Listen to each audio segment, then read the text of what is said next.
is perfectly acceptable to both sides, probably. It doesn't favour either the batsman or the bowlers more than the other, really. Well, theoretically, who knows what might happen. But we're going to find out within another couple of minutes, because the first over is about to be bowled by Peter Siddle from the River End. He's taken 2 of the 3 wickets to fall so far. He got Will Frayne bowled him for 3, and had the prize wicket of Gary Ballance caught. Very, very good catch by wicketkeeper Wheater for 4. The other wicket, unsurprisingly, Tom Kohler-Cadmore playing a somewhat injudicious stroke, trying to sweep Harmer, and was trapped LBW.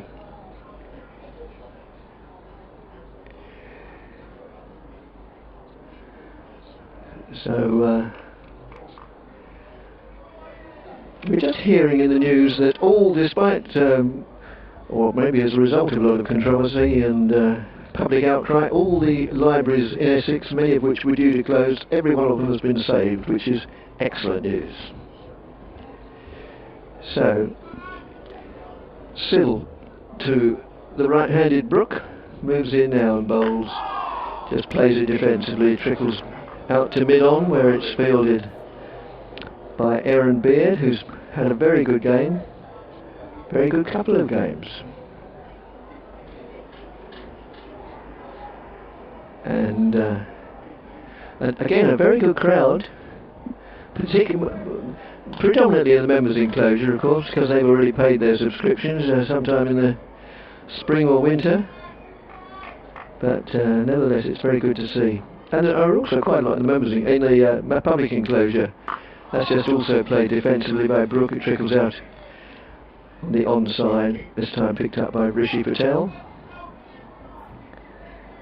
And in a few minutes' time, I'll be joined by our colleague from various Yorkshire stations, Jonathan Doicht, and at about 11:30, Paul Newton, my long-standing and long-suffering colleague, as Siddle moves in again, bowls to Brook. Brook plays defensively, trickles out on the onside, picked up by Nick Brown. 38 for 3, same as it was overnight, after just 3 dot balls of the third day.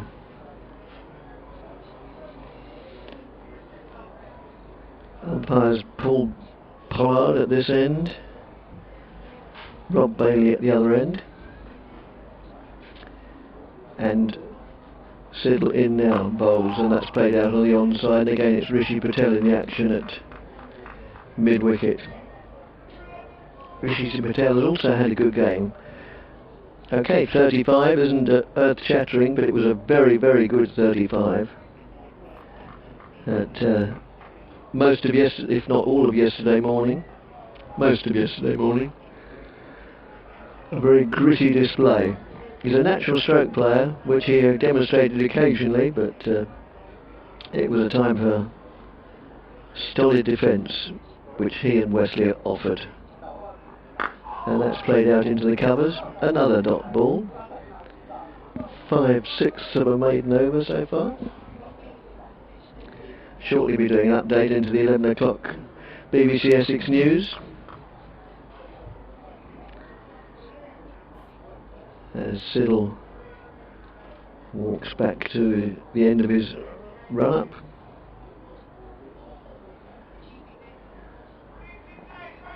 Gets to the end of that run-up now and moves in, bowls, and it's clipped away for 4 leg byes. A valiant dive by Adam Wheater, not that he was ever going to get anywhere near it really. It was well out of his reach, both in terms of distance and height, and they're off the pad anyway, so although it conceded 4 runs, it certainly wasn't a possibility of a wicket.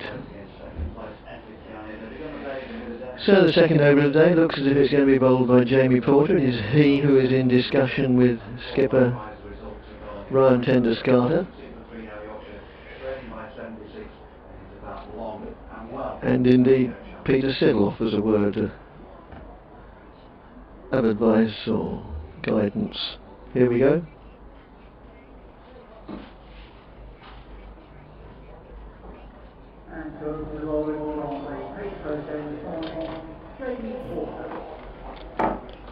We've had one over of the day which yielded 4 leg byes, so the score's moved on to 42 for 3, so the deficit is now 78.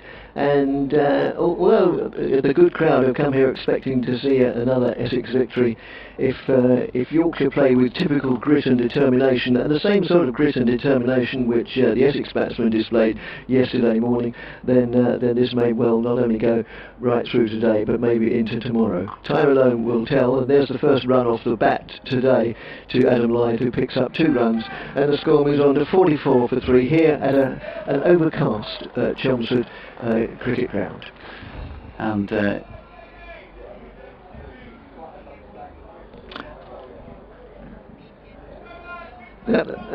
yep, they finished with us. Okay, good morning, Jonathan. my apologies, sorry, I hadn't realised I thought you were commentating rather than doing a report, so I hadn't realised you were in mid update then.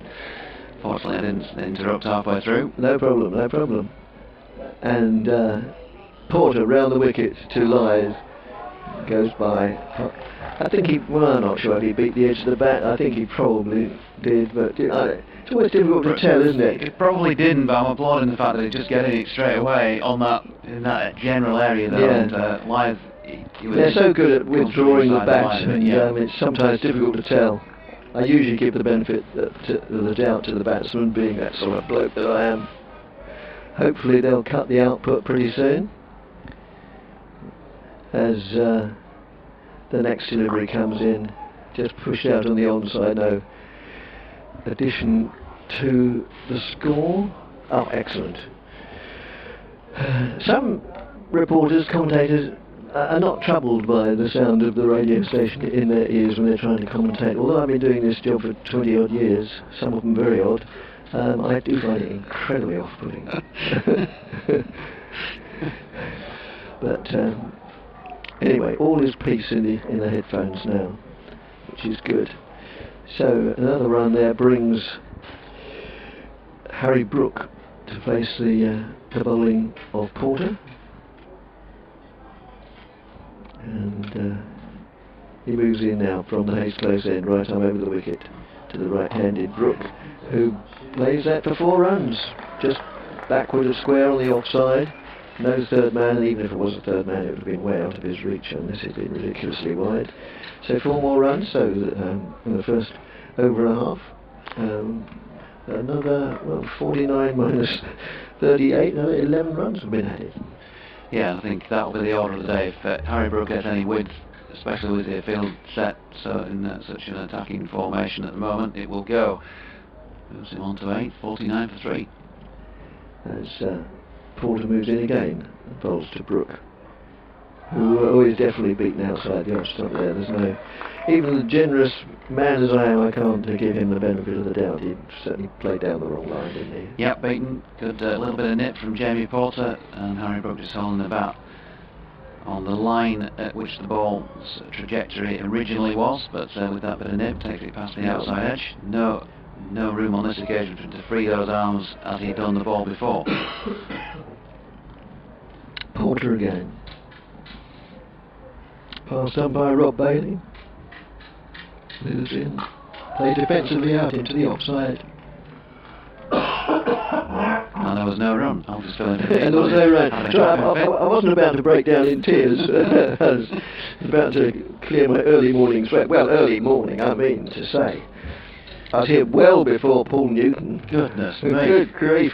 Must have been here a good hour and a half before Paul Newton showed his face.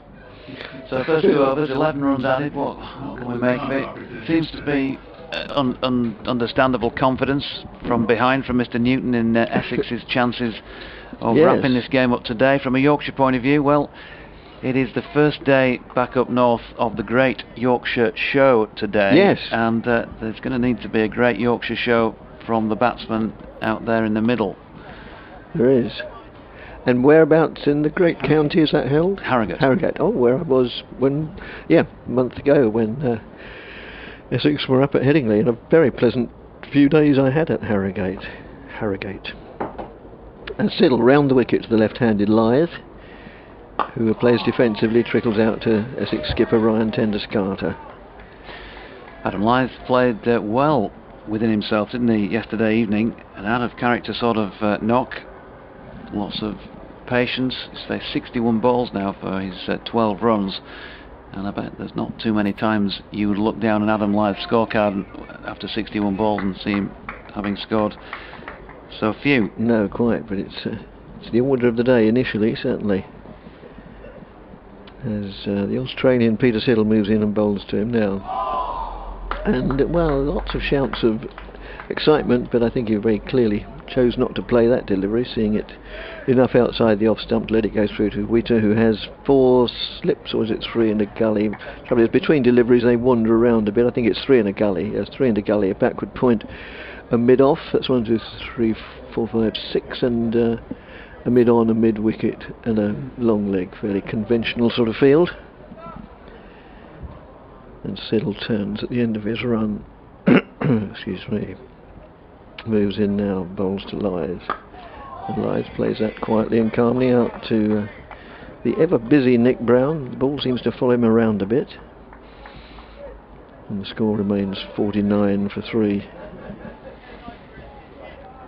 So chipping away at that, well, more than chipping away at that lead in the first 2.5 overs. 4 leg byes in the first over helps, of course. So Essex will obviously be very pleased with the situation they've got themselves in, but also they'll be fully aware that they're going to still have to put in an awful lot of work to win this game. Outside the off stump, goes through to Adam Witter. Takes it low down, didn't get up much. Generally speaking, not only in this game, but most of the season, if the ball's going to misbehave, particularly as regards bounce, it's more likely to be from the far end, therefore at this end, the river end, and not regularly, but often enough to sow seeds of doubt in the batsman's mind. Mm-hmm. And so much of this game, particularly batting, is played in the mind as much as everywhere else, and that's played perfectly correctly, perfectly defensively, solidly. That's the word. Thank you. So, but I know that all players do it, not just Essex. But you know, you'd think it was the greatest delivery ever been bowled, and the batsman was in all sorts of problems. He wasn't. He just played it very solidly back to the bowler. And somebody with the experience of Adam Lythe isn't going to be conned into thinking otherwise. As sorry about that. A very optimistic appeal. What's Paul Newton doing? Sorry about the noise. First of all, it sounded like he was wrapping himself in tin foil. Well, then I thought his teeth had fallen out, and it made a lot of noise. He's now disappeared out of sight. Hope he's all right. Oh yes, he is. Just catch up on a few. Just logged on to Twitter, so it's at Jonathan Doidge or at BBC Essex yes. Cricket. Catch up with one or two funnies from yesterday. Sean in Round A asked if the scoreboards was wired up to a certain co-commentator's laptop. Andy, strong Yorkshire, strong rut. That's what they say, isn't it? And Steve says that Yorkshire have met their match with this Essex team. Mark Roberts, Essex at home, a very, very good team. Andrew Hepworth, don't trouble the scorers. And just take a few more after this next delivery from Jamie Porter.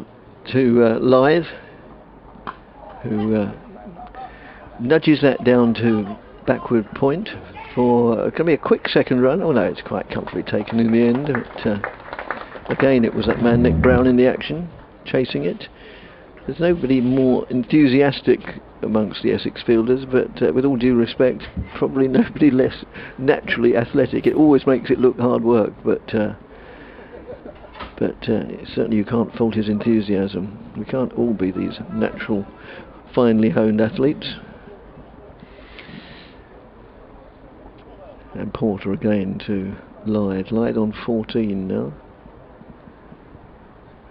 And he just plays that out on the onside, picked up by Peter Siddle at mid-on.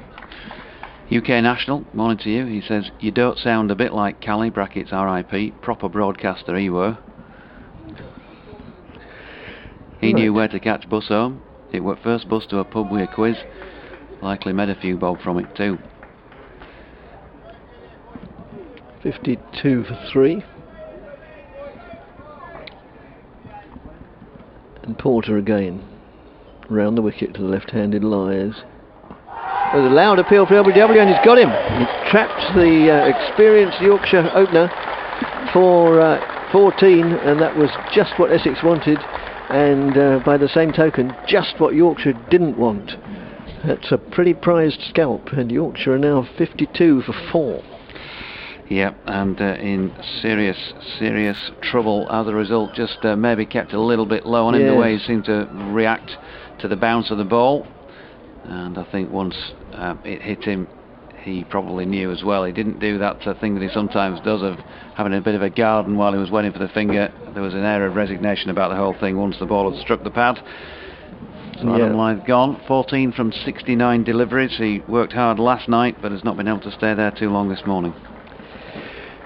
No, he hasn't, and as I say, that will really give Essex the encouragement and impetus that they needed. Not that they probably needed much, because they would have slept comfortably, and they'd have come out this morning, and all the pre-match practice for an hour or so, they'd have been very, very confident.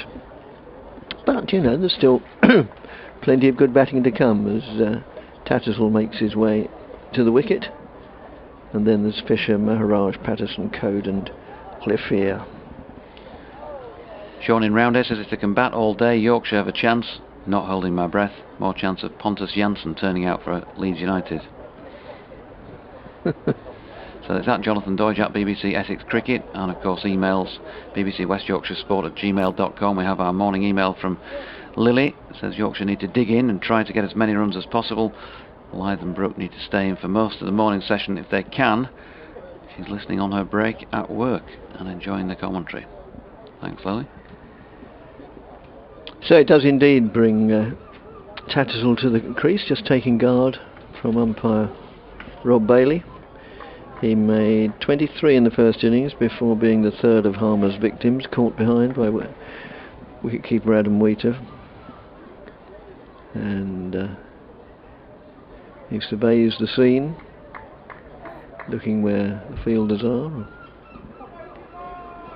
And Porter, two right-handed batsmen at the wicket now, so the bowler won't need to adjust his line, nor the fielders adjust their fielding positions.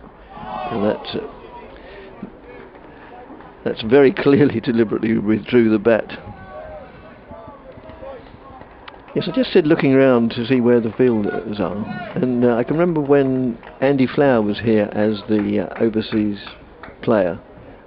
In many respects, to my mind, the best overseas player Essex have ever had, because he was so committed to the club as a whole and a wonderful ambassador for the club in the time he was here. Just come back to that afterwards. And it's outside the off stump, allowed to go through to the keeper. And I can remember he was always very willing to join us for comments or commentary up here in the bijou setting of our little commentary box. And I can remember in that situation saying the batsman's looking around to see where the players are, and he said in his South African accent, come Zimbabwean, not a lot of difference to my ears, well, no, Dick, he said, actually they're not looking to see where the fielders are, they're looking to see where the gaps are. And yeah, in a way it's one and the same thing, but it's sort of more of a different approach. Oh, that did beat him. It went forward, and the ball just moved away enough. There's only 2 inches difference between the middle of the bat and the edge of the bat. You don't have to move it a mile, and that moved enough to beat the blade of Tattersall. At the end of a highly successful over from Essex's point of view. Yorkshire 52 for 4. Yeah, cracking delivery from Porter, really good over. Took the wicket and had the beating of Johnny Tatt there on the final delivery. India, New Zealand at Old Trafford, of course, first semi-final of the Cricket World Cup today. New Zealand won the toss, elected to bat, and are 27 for 1 after 10 of their 50 overs. Guptill has gone in what is described as a nervy start.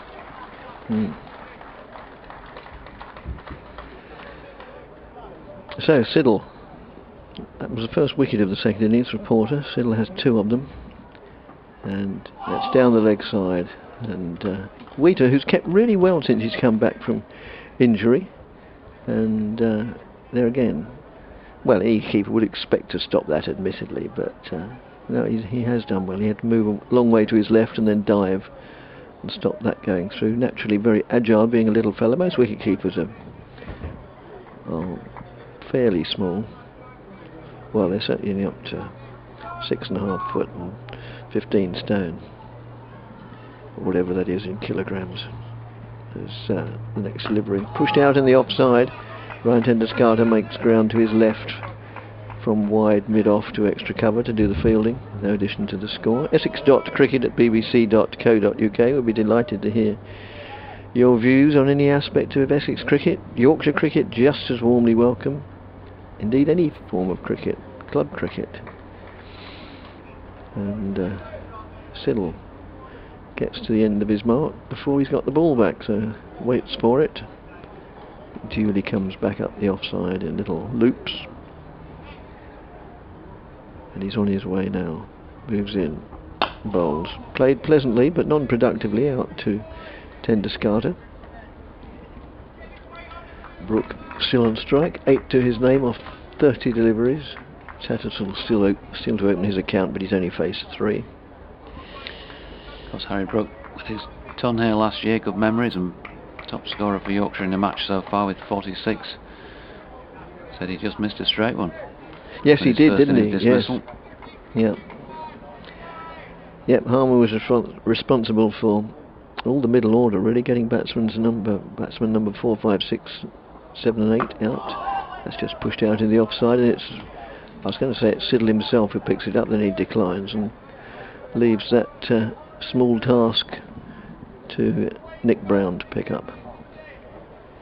As I said earlier, I think, well, I know I did, but not necessarily. People don't always log on right from the beginning of the day. It's overcast. The forecast says there's a 6% chance of rain, which isn't very much, and it also says there's a 0% chance of sunshine. So in other words, what we've got now is likely what we're going to get for the whole of the day, which is overcast but not rain threatening.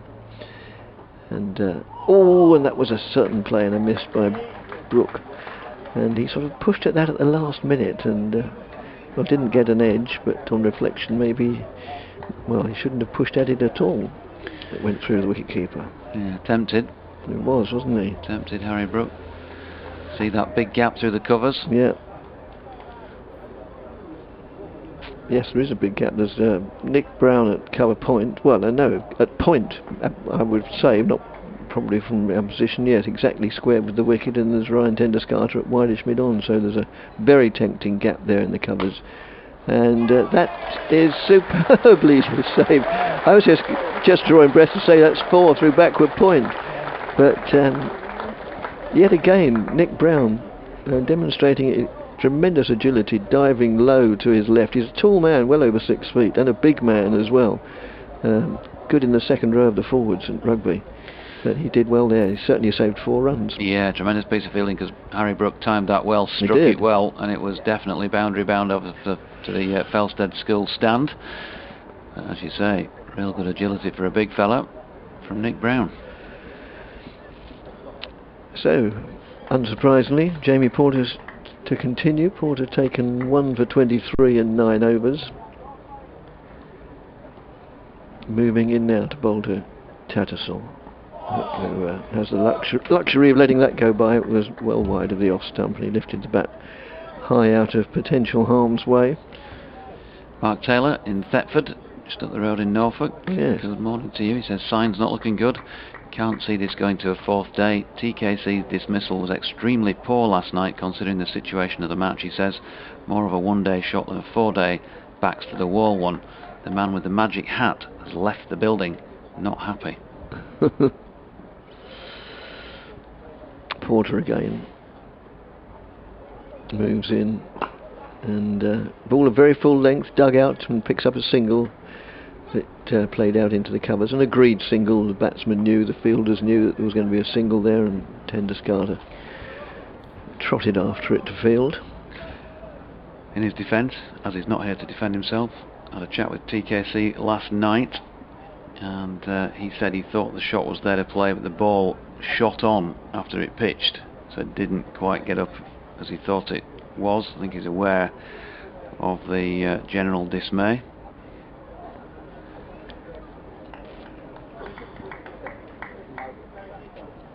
Porter plays close end, moves in, bowls, and that's pushed out probably for 4 runs. Well, it is for 4 runs, because the Tenduscarter, when he sets off after it, knows he's not going to reduce the number of runs. He's only going to let go. He's only chasing it to bring it back from just beyond the ropes. So a very pleasant shot there by Harry Brook. 4 more runs takes him up to 12 out of Yorkshire's 57 for 4. I think already we've seen the areas that are going to trouble Harry Brook, and that's not one of them. Just a little bit too short and just a little bit too wide. Yes. And he'll be happy to face that all day. Porter again moves in. But that's a good delivery. Comes back and it keeps low, as I was saying. And the odd ball now and again is inclined to keep low, and similarly the odd ball is inclined to rear up a little bit. But Brook did really well to keep that out, albeit at the last minute, but doesn't matter, at least he kept it out. Goes down the wicket and has a somewhat cursory prod at the turf, but in a way I think nothing much you can do about that. Just be very, very watchful. Porter again, not a classic action.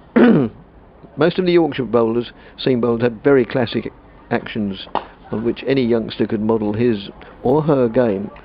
But no, you couldn't really say it about Porter. It's effective, but it's a bit ungainly, to be absolutely honest. That's played out to mid-off to Ryan Tenduscarter. There's sort of arms and elbows, and well, I know the elbow is part of the arm, right? All over the place as he moves in. But it's effective, as I say. As golfers say, it's not how, it's how many. That's right. I mentioned him in comparison to sort of the smooth, easy action of a Michael Holding yesterday. Yes. Moves in. It looks hard work, and it's a very useful bowler playing for the Lions. Well, that's not true. He's in the squad for the Lions next week, and that's the end of the over, 57 for 4. If Michael Holding's run up with a delightful, smooth champagne, and Jamie Porter's is kind of pint of bitter, isn't it? Well, yeah, it certainly is, or rustic cider. Yeah. Yes, it's. Well, I mean, I was very impressed with Fisher's action, Code's action. They're both really classical way of bowling. So still no change to the bowling. No obvious reason why there should be a change to the bowling. Really, these two have done pretty well. Maybe that's an understatement to get rid of somebody with the experience of Adam Lyth. Suggests they've done very well. The deficit now 63, 57 for 4 Yorkshire. They've had 19 this morning for the loss of Adam Lyth. Johnny Tattersall going to be on strike to face Siddle, and he's not out on 1 from just 5 deliveries at the moment. And Siddle moves in again and bowls. An inside edge, going to pick up a run as it's deflected down to long leg, and Jamie Porter moves in off the boundary to make sure they do only go for 1. And that was just just a little bit low, so yes, Johnny Tattersall left a bit of a gap, and that's the danger area, isn't it? It looked as though it was just around about, just outside off stump. There's a little bit of a gap, a little bit of an angled bat, and he's caught the thick inside edge. On another day it might have been a thin nick onto his stumps. On this occasion he gets a thickish contact, and I suppose they've got to find a way of combating this possibility of low bounce. Yes, and Siddle moves in again and bowls to Brook. That's outside the off stump. And different again, better carry. Yes, it was, yes. I mean, the keeper took it where you expected the keeper to take it, sort of somewhere between waist and chest height, around there. Not as I've ever kept wicket. All the games of cricket I played, and I must have played, I don't know, I'm not the sort of person who keeps count, but just I think the number of years and the frequency with which I played, I must have played 1,000 games of club cricket, and I've never ever kept wicket, nor ever wanted to. Have you? No, funnily enough, I was just having this conversation recently, actually. Oh, right. Well, an appeal for LBW there. That did look rather out. And so Harry Brook is also on his way, LBW, whereas Lythe went that way to Porter and off the back foot. Brook goes that way, playing forward. And Harry Brook's out for 12, LBW to Siddle, and Yorkshire 58 for 5. Yep, and in deep stuck, I think the expression might be, nipping in on him from Peter Siddle, but you know, while it was a good delivery, probably wouldn't call it a rip snorter. Harry Brook just beaten to the inside edge, trapped straight in front. As soon as it wrapped him on the pad, there was no problem whatsoever on height. It was well below the top line of the stumps, and no surprise whatsoever to see Paul Pollard raise the finger. So within the first almost exactly half hour, both the overnight batsmen have gone, both LBW, Lythe to Porter for 14 and Brook to Siddle for 12. The wickets going at 52 and 58 respectively. And Matthew Fisher makes his way to the crease. This was another... Oh, they've taken that part off the scoreboard, but after however many balls there are of this over, I shall make way for Paul Newton's first appearance of the day. And he's been eagerly pacing up and down in anticipation at the back and making a lot of noise about it as well. So Matthew Fisher comes to the crease, takes guard from umpire Paul Pollard, formerly of Worcestershire, and played far more for Notts, I think. Opening bat, if memory serves me right, or certainly top order batsman. I think he opened. And Fisher, a tall man, faces up to Siddle, and that's way outside the off stump, goes through to the wicketkeeper. 2 balls of the over remain, and Paul Newton is there lurking behind his menagerie. Don't forget, catch us on the stream, www.yorkshirecc.com/match-centre, from behind the sofa if you're a Yorkshire fan.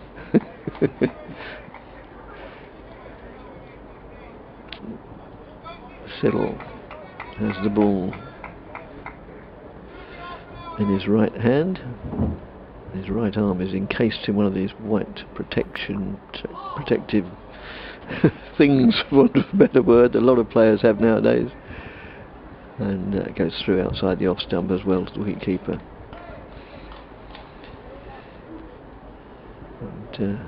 Sort of a tubular bandage, isn't it? Tubular bandage, that's the sort of phrase I was looking for, thank you, yes. Tubular bandage. So the last ball of, assuming it's valid, and we have no reason to think it won't be, the last ball of Siddle's over. The last ball I shall commentate on for a while, as he moves in now and bowls.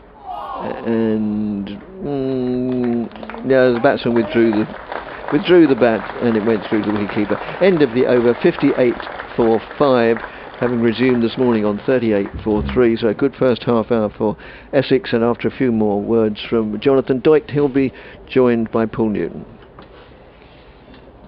Thanks, Dick. So yeah, tough times here from a York perspective. Everything's falling into place nicely for Essex, having bowled well this morning. Let's just have a check-in on what is happening elsewhere.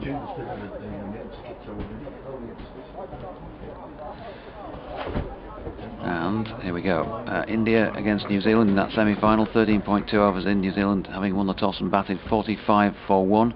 Porter then into Tattersall. 4 slips waiting expectantly, and one of them, Dan Lawrence, receives the ball, but after the bounce, Somerset 326, Notts 241 in reply. Somerset 33 for 1, piling on the second innings runs, got a 100 plus lead there with 9 wickets remaining.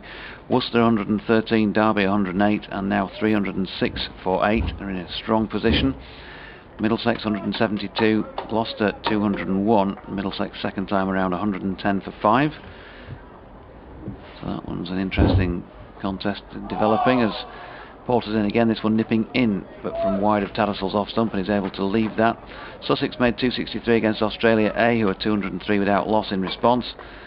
Northants 442, Lancashire now 234 for 4 in reply. Leicester 212 in Division 2, of course. Durham 117 and 218 for 1, doing rather better second time around there. Hampshire 539, Warwickshire made 307 in reply. Hampshire then second time 171 for 8, and Warwickshire now 52 for 4 as Tattersall blocks this next Porter delivery. And also in Division 1, of course, Surrey 271, Kent 306 for 1. 306 for 1? Or was it 301 for 6? Yeah, sorry, 301 for 6. The screen flashed off in mid-speech there. Good morning to you, Paul. A very good morning, which one would have to say it hasn't been for Yorkshire losing both overnight batsmen. I think Harry Brook in particular was a man who might just have been able to make the difference. Porter into Tattersall, who plays it into the ground behind him, and again Lawrence is quickly fourth to do the fielding. Duncan seems to go on Southern blokes. Woe, woe and thrice woe. Not looking good for the lads. Thanks for the commentary, but it looks like I'll be retuning to the Durham match shortly. Yes, Durham were going very well in their second innings. I think you just mentioned probably around about 214 for 1 when I last looked. Much better than their 108, I think it was, all out first time. Porter again from the Hayes close end. In he comes, pistons pumping and driven of a fashion by Tattersall. Bowler gets a bit of a hand to it in the follow through, no run. Stuart McArdle also says, I said yesterday that Yorkshire wouldn't get a second innings total of 250. On reflection, I'll revise it to 150, leaving Essex to get a very small total to win. In all honesty, Yorkshire have been thoroughly outthought and outplayed by Essex in this fixture. I think one of the problems there, Stuart, is that you can, if you're a visiting team, get the impression that the pitch is unplayable. It's not easy, but 328 for Essex means it's not unplayable. Porter in. Tattersall opens the face, runs it off to point where Brown fields, and there's no run. So the end of the over, 29 now bowled in this Yorkshire second innings, 58 for 5, 29 overs in this second innings. What was it again in the first? Not given actually on the scorecard, is it? 208. 40 odd overs. No, I'm talking about the number of overs batted. Oh, 49.3. 49.3. So 78 overs so far in the match. They've batted halfway through their second knock. Yeah. No, it's. I mean that clearly, unless Yorkshire could sort of fire Essex out for fewer than the 208 first innings. One of Yorkshire's problems was that they just didn't occupy the crease for long enough. They scored at a fantastic rate of scoring, but kept getting out when they were well set. Siddle in, and shouldering arms here, Matthew Fisher.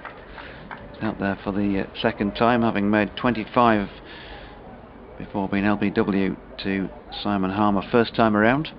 I thought Matt Fisher actually batted particularly well in the first innings, because he, more than any other individual Yorkshire batsman, batted time. He wasn't in a hurry, you know. Okay, he got out in the end, and you can say, well, he didn't have all that many to show for it, but if nothing else, if you were told you're going to make a low score, the longer you can take making that low score, the more chance you've got of getting back in the game. Siddle in, and good leave this time by Fisher on height, because it more or less brushed the pocket on his trousers as it went through. So not far away from the line of off stump, probably over the top of it.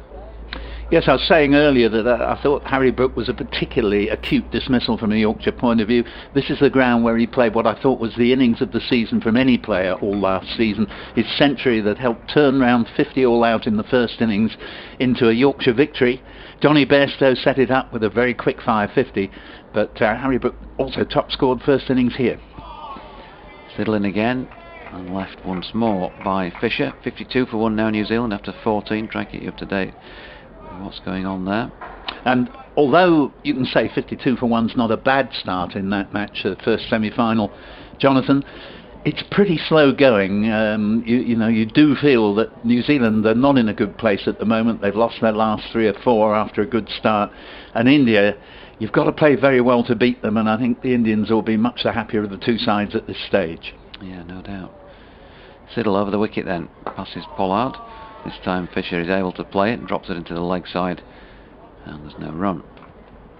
There is a bit of mucky weather forecast for tomorrow, although on the forecast I saw last night, it may be that the rain that is forecast in the early hours of Wednesday morning will have sort of moved away before lunch. But obviously one angle, if Yorkshire, I mean sadly they've lost half their batting order now, but it's always possible that rain can wipe out a 4th day if they can bat all day today.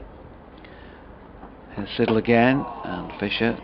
Ball just appeared to move on him slightly. He played down one line with the front leg and then had to move the bat slightly to adjust to get it behind the ball. Gap was between bat and pad, but fortunately he got the bat fully behind it. Still a good crowding away in the members' stand away to our right.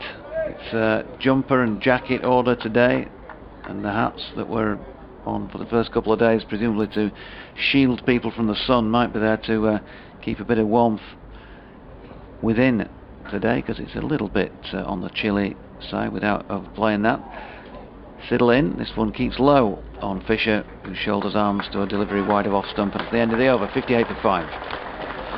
Very difficult to deal with the Essex bowling attack. They sort of get sides in a straitjacket. I mean, we haven't even seen Simon Harmer this morning, and although they were unusually wayward, the bowlers, on the first morning, they've reverted to type and bowled very tightly in the second innings. I'd just like to promote Paul Jocelyn's, he produces the Essex programme Around the Wicket on a Saturday afternoon. It's the 40th anniversary of Essex's first wins in any competitions, when they won the Benson and Hedges first and then the County Championship in '79. Paul would like anyone who's got memories, their own private memories of those occasions. Come back to that in a moment. Yeah, Porter in to Tattersall, who leaves the delivery going over the top of off stump. Yes, he'd like your contributions of your memories from that 1979 season, and indeed leading up to it as well. And if you have any memories that you'd like to put down and contribute to a programme that Paul is making on the 1979 season for the 40th anniversary, please email them to essex.sport@bbc.co.uk. That is essex.sport@bbc.co.uk, and you'll be talking to Paul Jocelyn. In comes Porter once more, and Tattersall gets a thickish outside edge along the ground. Brownfields, no run. Yeah, I remember that 79 season pretty well myself, actually. Yeah. No, it was a general cricket fan, you know. 103 years of waiting, never having won anything. The Benson and Hedges moment was a great one, a packed Lords, and it was said that of 28,000 spectators in a full house, 27,500 were from Essex, because Surrey, of course, were used to winning things. And it was just a great day. Gooch made a century, and come back to that. Yeah, Porter in to Tattersall, wide of off stump, no run. Yeah, in fact, I was going to ask you what the scores were. I and guess that Gucci did get there was a game from when I was that age watching when I remember Gucci getting a ton in some sort of final at Lords, so I would probably have guessed it was him, but you just confirmed it. Yeah, there was another final years later. I think it was the Nat West in '85, where Brian Hardy actually outbatted Graham Gooch, and they both, I think, got hundreds.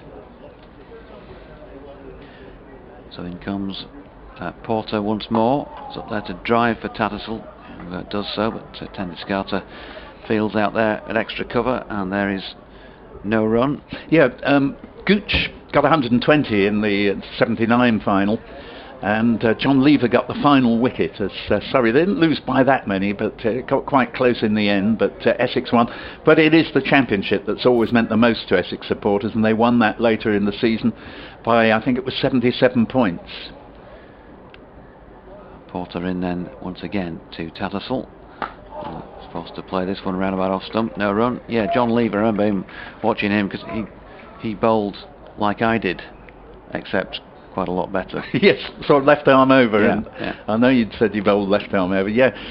Well, John was just the most tremendous bowler Essex have ever had, really. He was quite phenomenal, and he didn't often come out of the attack before lunch. He just bowl and bowl, and got a magnificent haul of wickets.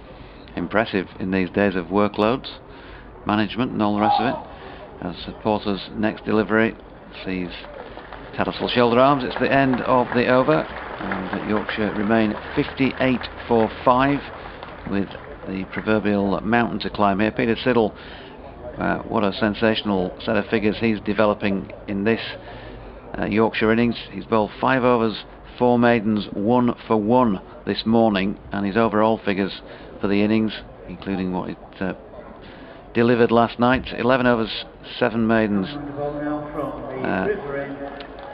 7 runs and 3 wickets. Extraordinary. He's out of the attack. Yeah, extraordinary bowling. Not good enough. He's been not only taken out of the attack, he's been exiled to the very perimeters of the field here. He's standing in front of the spectators in the pavilion, who understandably will be saying, what a rotten captain you've got there, Peter, taking you out of the attack. But there is a man with even greater figures this season, Simon Harmer, coming into it now, and this is where Yorkshire must groan and think, oh crikey, that first bloke was bad enough, but now we have the leading wicket taker in the country, 55 to date, Simon Harmer, coming into the attack. Yes, just going back to that championship win in 79, Essex were very fortunate early doors. It rained everywhere else but not in Essex, and Essex built up an unassailable long lead by halfway. I think it got to pretty much 100 points at one moment, and they just needed to freewheel their way over the line. So in comes Harmer for his first delivery, and there's a bit of a swish at that from Matthew Fisher, who was trying to put it somewhere away to our right into the river, but was unsuccessful in doing so. Simon Harmer has a little bit of a glare as he receives the ball and gives it a rub. May even have been given to having a word with the Yorkshire batsman, possibly there. I think possibly, unlike Simon Harmer, but I think he did. Here he is again, and this time Fisher, with respect, props forward and pushes it to Nick Brown. You can forgive a batsman at this stage, obviously Yorkshire, they're still 62 behind, so they can't just play no shots at all, but I think probably Matt Fisher would have been well advised to have a look at it first. Here is Harmer. This one's shorter of length and dropped into the deck, where it's fielded at short leg. So there's a short leg, a leg slip or a leg gully possibly, wideish slip if you want to call him that, and a regulation first slip position, a point, big gap through the covers. There's a regulation mid-off and then a deeper mid-on without being at long-on, as Fisher drops his next ball into the offside, and in comes Rishi Patel to field, but they scamper through for 1. Well, it's a very attacking field with a slip, leg gully, forward short leg, short mid-wicket, so there are gaps to be had, and I think one of the better policies, until you've really got your eye in, push it into one of the gaps and pick up a single. Aaron Beard getting loose as this next delivery from Harmer. No shot offered really by Johnny Tattersall. It's run away down to the boundary for what would have been 4, but umpire Paul Pollard concurs. He didn't think there was a shot played either, so it's a dead ball. Yep, fair enough decision, much as Yorkshire would have liked to get the 4 runs there. But definite turn and bounce for Simon Harmer. The ball at this stage is in its 32nd over. Tattersall on 2. Fisher yet to score, so that was not credited. It has now gone on the board. Matthew Fisher's single in the over. Last ball was a dot, so Tattersall not out 2, Fisher not out 1. Yorkshire 59 for 5, trailing by 61 with just those 5 second innings wickets remaining, and the waft of fried food into the commentary box window. Well, our meal tickets have arrived, so we can pursue this further during the lunch hour. Yes, the board away to our right tends to take about a minute to update, actually, Jonathan, so particularly when Harmer's bowling, he's probably bowled another couple of balls in the meantime, so fortunately we've got the screen in the studio here to give us a reflection on the actual main scoreboard, which was out of action yesterday for most of the first session, but thankfully no such problems today. Porter is going to continue from the Hayes close end and has picked up 1 wicket this morning. Yep, and he comes then to Fisher, who is wrapped in the pad region. Ball balloons out into the leg side, but no run. 57 for 1 now, New Zealand against India in that first of the World Cup semi-finals at Old Trafford. Of course, England taking on Australia at Edgbaston a couple of days' time. 57 for 1 after 16 overs. Yes, Australia, of course, were in a position to play New Zealand. I've little doubt that having trounced them just the other day, they'd have done so again, and they may regret having to play England instead. Porter in again from the Hayes close end, wide of off stump. Fisher happy to play inside the line of that, and Porter still with 4 slips. He's got a man at point. He's left the big gap through the covers once again. Mid on and off. Patel at mid wicket, and also a long leg. Essex looking to close in on what would be their 6th championship win in their last 7 matches if achieved.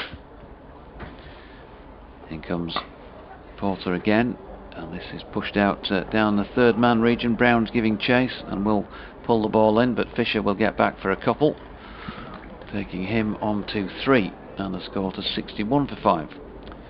So Yorkshire for the first time are more than halfway to knocking off the 120 run arrears on the first innings.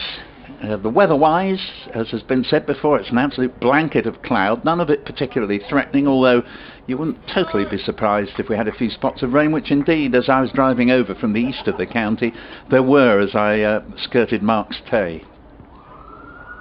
In comes Porter, and that's Tay. That rings a bell as point to point, is that right? Yeah, you're absolutely right. It's a little way out from Marks Tay. It's this side of the sort of village come small town. I don't know exactly what Marks Tay is classified as, but it's just to the west of Colchester.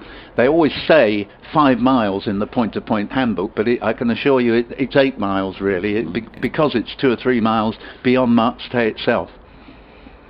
Porter in, Fisher leaves wide of off stump, and also on length. A lot of leaving to do, you feel, today, if they are to get any sort of lead here, Yorkshire. But still, at the moment, a lot of work to do to even get in front. Yeah, flattish track, Marks Tay, and they do sort of, for the ordinary spectator, disappear for some of the action before they re-emerge to jump the last couple. Sounds similar to Easingwold. Been there a couple of times, just up north of York. In comes Porter again, and Fisher runs this one down to 3rd man, and will pick up 4 runs. Nobody down there because they're all in the cordon waiting for a catch. So an easy boundary, 65 for 5, 7 now to Fisher. And I, just on that subject, Jonathan, went to a meeting at Sheriff Hutton this March. I believe the land's owned by Mick Easterby, and the great man popped out of his car just as I was driving in. And Ireland. Yeah, Mick Easterby, for anyone not familiar with racing, is not only one of a great tribe of people who Peter Easterby's brother used to be the top national hunt trainer back towards the end of the 70s, and Mick Easterby, one of the great characters in the racing game. Palmer then going to come in and bowl to the right-handed Tattersall, who pulls, but he's found the man just backward of square. So there's no run. Yeah, I was on the mic actually at Sheriff Hutton, was it last year? The January meeting anyway, the last year or the year before, doing all the paddock preamble and all the rest of it in the presentations. Harmer in, turned backward of square again by Tattersall, but once more to the man. Yeah, good fun. Nice little square sort of shaped and flat track with a little bit of an uphill finish. Yeah, high bank where you get a very good view of it. Yeah. And in comes Harmer once more, but that is dropped this time to short leg by Tattersall. So playing with the off spin of the blonde-haired Simon Harmer, whose fielding skills were impressive yesterday morning when they were doing the warm-up. Here he is again, swept by Tattersall. He's got this one aerial, but a little bit squarer than his previous couple of attempts. Took a little bit of a chance and got away with it because the man out sweeping on the mid-wicket boundary couldn't get round. It's 4 to Tattersall. He's on to 6, and the score moves on to 69 for 5, a deficit now of 51. So far, this 6-wicket pair playing it the right way. That was a fine shot.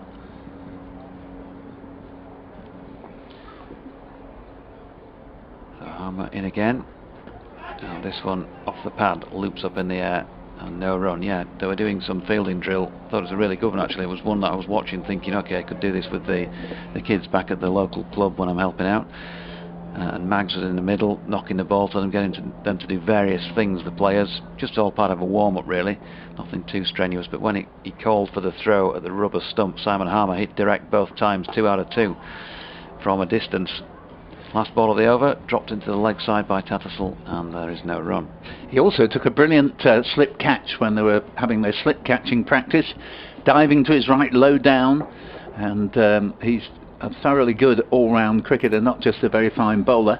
So 69 for 5, 51 behind, and although it's early days in the partnership, but a little bit of good work, I think, here from both Fisher and Tattersall. They've not taken the risks of some of their predecessors, and as I said before, I think the correct way to go about it is to look principally, of course you'll try and punish a ball which you can hit for 4, but to look principally, A, to survive, and secondly, just to push the ball into gaps, because it's a very attacking field.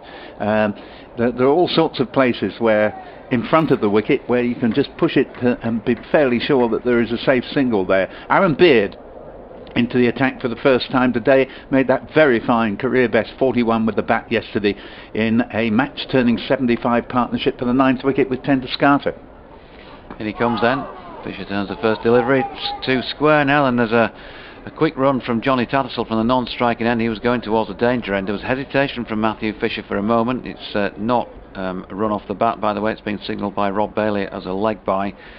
And if Rishi Patel had turned to throw at Aaron Beard's bowling end there, could have been interesting. Yes, he had a problem with the studs in his left boot, which stuck in the ground as he picked up the ball and was trying to wheel round so he could throw, but literally he was unable to move in the time that was available, so hence there wasn't even an attempt at the run out at the bowler's end, which if he had been able to swing round, there would certainly have been. In comes Beard again then, short and wide, and drilled into the ground through point where Brown feels by Tattersall. No run. It was an interesting bit of a chat, bit of family competition going on as well in the McGrath household. Terry and Anthony's dad and Kath, his mum, as I mentioned yesterday, are here. They're here along with Jeff Fisher, Ian Fisher's dad, yes, and his wife, sitting just down to our left. And I went and had a good 15-20 minutes chat with them this morning, and Terry said as soon as he arrived, Anthony walked across to him, given the position that Essex are in, with a big smile on his face. Beard is in. Tattersall drives back to the bowler, no run, and Terry had more or less said to him, "Get away with your son, you call yourself a Yorkshireman," type of thing. Yes, well, Essex have been tremendously well served by the coaches from Yorkshire, of which Anthony McGrath is the 3rd in a row, following Paul Grayson and of course Chris Silverwood, who may well be, when Trevor Bayliss departs, England's next head coach. Has done nothing wrong in his coaching career, that's for sure. Beard then, swept band on his left wrist, in he comes. Tattersall turns that to Patel, who is at mid-wicket, and there's no run. Patel looking like a bit of a blue bottle with those sunglasses on top of his cap. I'm not sure he's going to need those today unless they're those light enhancing ones. Yeah, if that is possible. Yeah, it is possible. And of course some players, I mean Shane Warne for example, always like to wear shades, and Simon Harmer does. There they are on top of his cap at this very moment. So in comes Beard to face Tattersall to face him, and he pushes it back up the pitch to the bowler once again. It's still 70 for 5 then. Tattersall on 6, and his partner out there, Matthew Fisher, is on the same score as the number on his back, 7. 32 for 2 on the day, Yorkshire, with the overnight batsmen, the 2 men to go. First of all, Lyth, LBW to Porter for 14, when the score was 52, and then Harry Brook, LBW to Siddle for 12, Siddle having the extraordinary figures of 3 for 7, and that 5th wicket fell with the score at 58. In comes Beard again, it's wide of off stump. Tattersall shoulders arms. That's the end of my stint then at 70 for 5. Time to go do an update. See you in half an hour. Thank you very much to Jonathan Doidge. Dick Davis will take his place. Just to repeat that if anyone has memories of Essex's 79 triumphs, their first in their 103-year history, Paul Jocelyn, who is the producer of the Essex Around the Wicket programme on a Saturday, is doing a special for the 40th anniversary of Essex's first triumphs, and he'd like your memories of 79 or the era leading up to it, and please send them via email to essex.sport@bbc.co.uk. That is essex.sport@bbc.co.uk. Tender Scarter is just having a chat with his fellow South African Simon Harmer before Harmer will begin the next over from the River End, and the score 70 for 5 in 35 overs, exactly 2 and over. Tender Scarter has finished his chat. He is behelmeted because he's going to field at bat pad, and Harmer's it. Bowls, and this ball is dug out by Matt Fisher. There is no run. Welcome to Dick Davis. Thank you, Paul. Were you there at Lord's on that day? Yes, indeed. I didn't see you. No. I may have done, but I saw you, but I've got to avoid this bloke like the plague. Looks like trouble. Harmer's in. Bowls, and this ball goes through outside off stump, but a great day it was. It was indeed. As was the day when they clinched the championship at Northampton. Brian Hardy scoring both the winning runs and posting his individual 100 with the same shot. Oh, this one's popped up in the air. Was there any bat in it? No.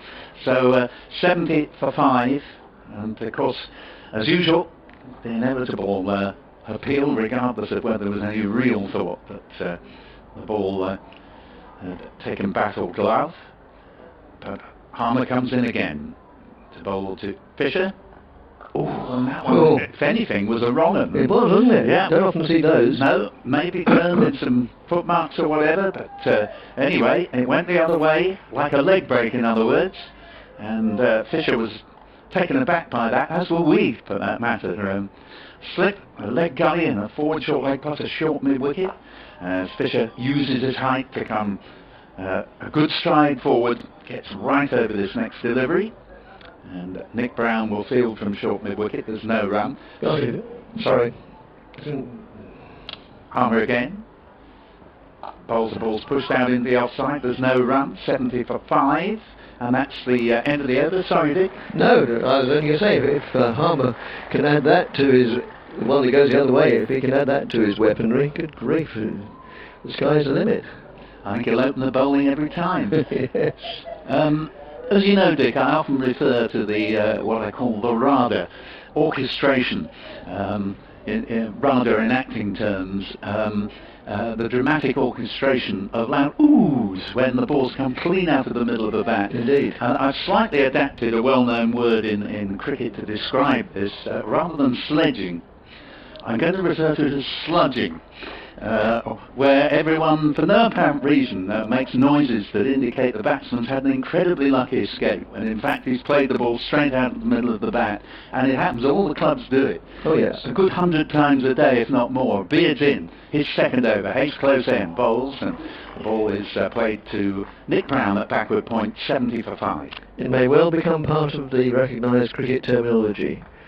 Yes, to sludge. On the other hand, it may well not. Thank you for that.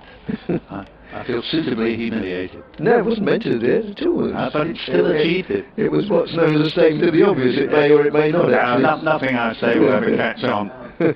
I've tried, I failed.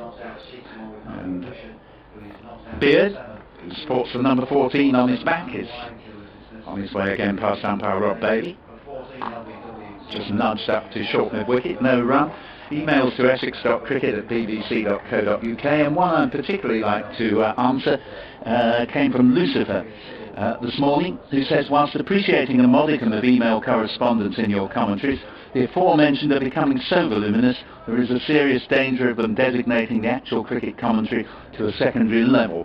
Well, I take your point, Lucifer, but I would also point out the only reason BBC Essex among the forefront changed from just having hourly updates into the news to full ball-by-ball commentary that you can now enjoy. As this is a nice shot, given width by Beard, beautifully played to the cover boundary by Johnny Tattersall, who passes Matt Fisher 10-7, 74 for 5 up on the board, still 46 behind. The only reason the commentary came in and was later taken up by all the radio stations under BBC policy was that it was perceived that now that the internet had come to the fore, commentary could be interactive for the first time. That is to say that listeners could actually interact with the commentary and put their opinions forward. Beard is in, bowls, and this ball is driven through the covers. This won't quite get to the boundary. It'll be 2 more runs as Dan Lawrence hares after it. More good runs to Tattersall, 12 to him, 76 for 5, another 44 needed to avert the innings defeat. And although I take your point, you know, we do always make a point of commentating as far as we can on every ball, but as I say, without the interactive element and people airing their views via email, this would never have happened. And hopefully you will accept that therefore there has to be a compromise. I agree with every word you say, Paul, and we are one of the edicts that comes from our lords and masters is that as many emails as you like, as much banter as you like, but just make sure you describe every ball.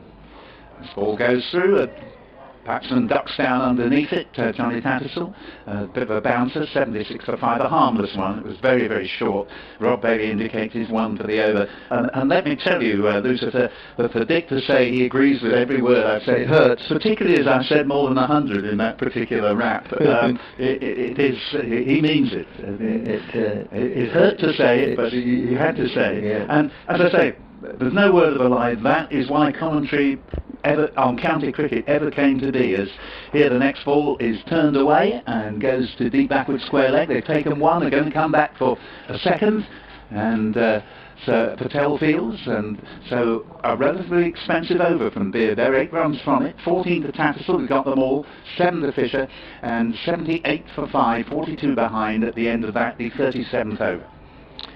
Yes, and well, just to sort of elaborate on that, I must admit I love getting all the emails. I like to hear what other people think about their various teams. I think it's wonderful that it's sort of, it's not just our commentary, it's the listeners' commentary as well. I think if it was just us, it always runs the risk of it becoming self-indulgent, which is dreadful and a real turn-off. So no, I personally really like and encourage the emails at essex.cricket@bbc.co.uk. Thank you though, Lucifer. You're perfectly entitled to your opinion. As Harmer's in and bowls and the ball is played to short mid-wicket, and you do have a point, but the trouble is you can't ask people to send you their views and then sort of say, oh, we've had enough for today, thank you very much. So all the trouble that X, Y and Z have taken, tough luck. We can't do that. Harmer's in bowls is pitched up and it's driven very pleasantly through the covers. So 3 runs I suspect here. It's being chased out towards the boundary and will be picked up just a couple of yards short, and they're through for 3, and the score goes to 81 for 5, 39 behind, and Matt Fisher goes to 10. And where is Lucy or Lucifer from? I don't think he actually mentions exactly where. Might not be a Healy. No. Or is it? It is one word. It's not 2 words. It's not Lucy Fur. No. Oh no. It's not a surname all of one Fur. word. Yes, the light bringer, literally. Here's an appeal for LBW, but I think there was a bit of bat in that. Not out. No, Fur would be an unusual surname, wouldn't it? I expect somebody's called Fur. Yes, light bringer from Latin. There's probably somebody in the country called Lucy Fur. And if there is, and you happen to be listening, do feel free. Yes, come on, Lucy. As this next ball turns too far and goes down leg side, and taken by Adam Wheater. 81 for 5 is the current score with the slip. A leg gully, a forward short leg and a short mid-wicket. Harmer's in again, river end. tosses this right up, and just off the very bottom of Tattersalls' bat, the ball alights in Rishi Patel's hands at mid-off. Harmer coming to the end of, in fact this will be the last ball of his over. Gives this plenty of air, and the ball just played up to Ryan Tenderscout at the skipper bat pad, and the over ends. The 38th of the innings, trailing by 120 with 14 to Tattersall and 10 to Fisher. Yorkshire 81 for 5. You know how I hate correcting you, but that Don't. but that was actually went to 12th man Ferozi Kushi. Indeed, yes, he's wearing number 23. Thank you for pointing that out. I didn't hasten to add, I didn't know it was Ferozi Kushi, but for the fact that he's wearing number 23 in the scorecard. On the back it says what numbers are worn by what players. But he's off the field now anyway. I think he was only off for one over, and the ball went to him. The scorecards are massively improved here at the county ground this season, and what I particularly like about them, and which I'd forgotten when I did note someone wearing the number 23 on their back, is that the whole basic staff, 20 odd of them, are all listed there with their numbers, and it's very helpful because I don't think any county brings more substitutes on than Essex do at one time or another, and it helps us to get us to know the ones who we haven't actually seen playing in the first team previously, although Ferozi did have a game against the Tourists last season. Here's Beard beginning a new over. We're down to 2 slips now from the Hayes close end, and Fisher plays the ball back to the bowler, and the score remains 81 for 5. Now we have another email coming in here from you know who, and yep, that's who they call themselves. Who says, Paul, John and Dick, good morning, or not so far for Yorkshire. I saw something on the not so far for Yorkshire, I should have enunciated it. I saw something on the dreaded social media the other day, posted by Sanderstead Cricket Club. The question is whether this should be out or not. More precisely, what counts as a bail being dislodged. I'd be interested in your views, as here Fisher plays the ball slowly out to mid-off. Tom Wesley, there's no run, it's 81 for 5 on the board, and it says, astonishing fluke from yesterday's match. Watch the off bail. 1,000,000 to 1 chance of this happening. It doesn't continue on my... this is John in Lincoln who sent this, apparently. It sort of breaks off in mid-word on my thing, but I think the point will be, as the ball's played into the covers, if the bail comes off but lands back in its place on the stumps, I have seen a case of this before. Should it be out or not? Not out. And it's not out because the laws cover that. If that is the case, I'll see if I can get it on my my device rather than. No, it's very clear in the laws. It has to come out completely out of the groove and stay out. I think in this one day in the World Cup, this business of it being lit up brought some confusion, but I don't think there is any. As Beard bowls and Fisher plays it up to mid-off, score remaining at 81 for 5. On occasions in the World Cup, the ball seemed to hit the stumps quite hard, but the bails lit up, but didn't come out of the groove. Well, that's right. It can light up. It can do a song and a dance, but the laws say it has to come out of the groove and stay out. So therefore, the wicket isn't broken. So I'm not quite sure why there was all that controversy, apart from the fact that people like controversy for its own sake. Beard comes in again. 3 slips now. Bowls to Fisher. And Fisher rather chased the ball that he'd have been well advised not to. He's all right. It's not flicked off the edge, but it got up a long way outside off stump, and basically there was too much lift there to make playing at it a good idea. And fortunately, it goes safely through to Wheater, 81 for 5. There's another interesting chat on social media I just noticed when I was off air about the Surrey-Kent game, in which Surrey batted first. Come back to that after this.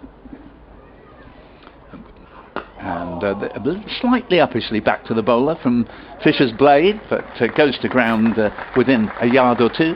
Maiden over from Beard, a good comeback after his previous over had gone for 8.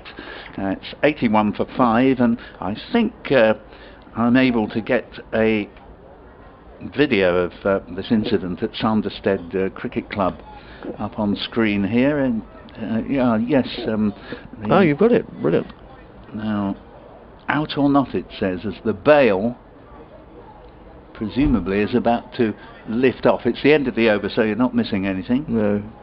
Is it a video or just a photograph? Well, at the moment it's a photograph, but it's meant to be a video. Anyway, Harmer in. And bowls, and that ball's in fact stopped at leg slip. It turned so much that Dan Lawrence, and that Wheater had no chance with it, but Lawrence actually stopped it at leg slip. It didn't come off anything, so that was remarkable in its way, as Harmer comes in again to bowl to Jonathan Tattersall. And he carefully watches this off his bat up to Ryan Tenderskater at bat pad, no run. Yes, I can't get this incident to run on here at the moment, but I'm pretty sure that's what it must be. Oh, there's no internet, that's why. And a catch! Well, in fact, yes, the umpire waited a long time, and I was just about to say no, and Tattersall is always kicking away now. He doesn't feel he touched it at all. He's caught at leg gully by Dan Lawrence, and Tattersall makes a very reluctant way from the arena there, and I've no doubt at all that he genuinely believes that he didn't hit that at all. It was no case of glove, it was low down, and it was taken. All the fielders assumed it was a catch, and after quite a delay, Paul Pollard raised the finger, and a very disconsolate Jonathan Tattersall, who'll certainly be spoken to by the cricket liaison officer at the close of play here. Hopefully he will let him off with just an earwigging, but a very disconsolate and aggrieved Tattersall makes his way from the arena as Yorkshire declined to 81 for 6. And Tattersall made 14. Court Lawrence bowled Harmer. Harmer's second. They've all got 2 now. Harmer 2, Siddle. Oh no, Siddle 3, of course. Yeah, beg his pardon. That's okay, mate, he said. Don't mention it.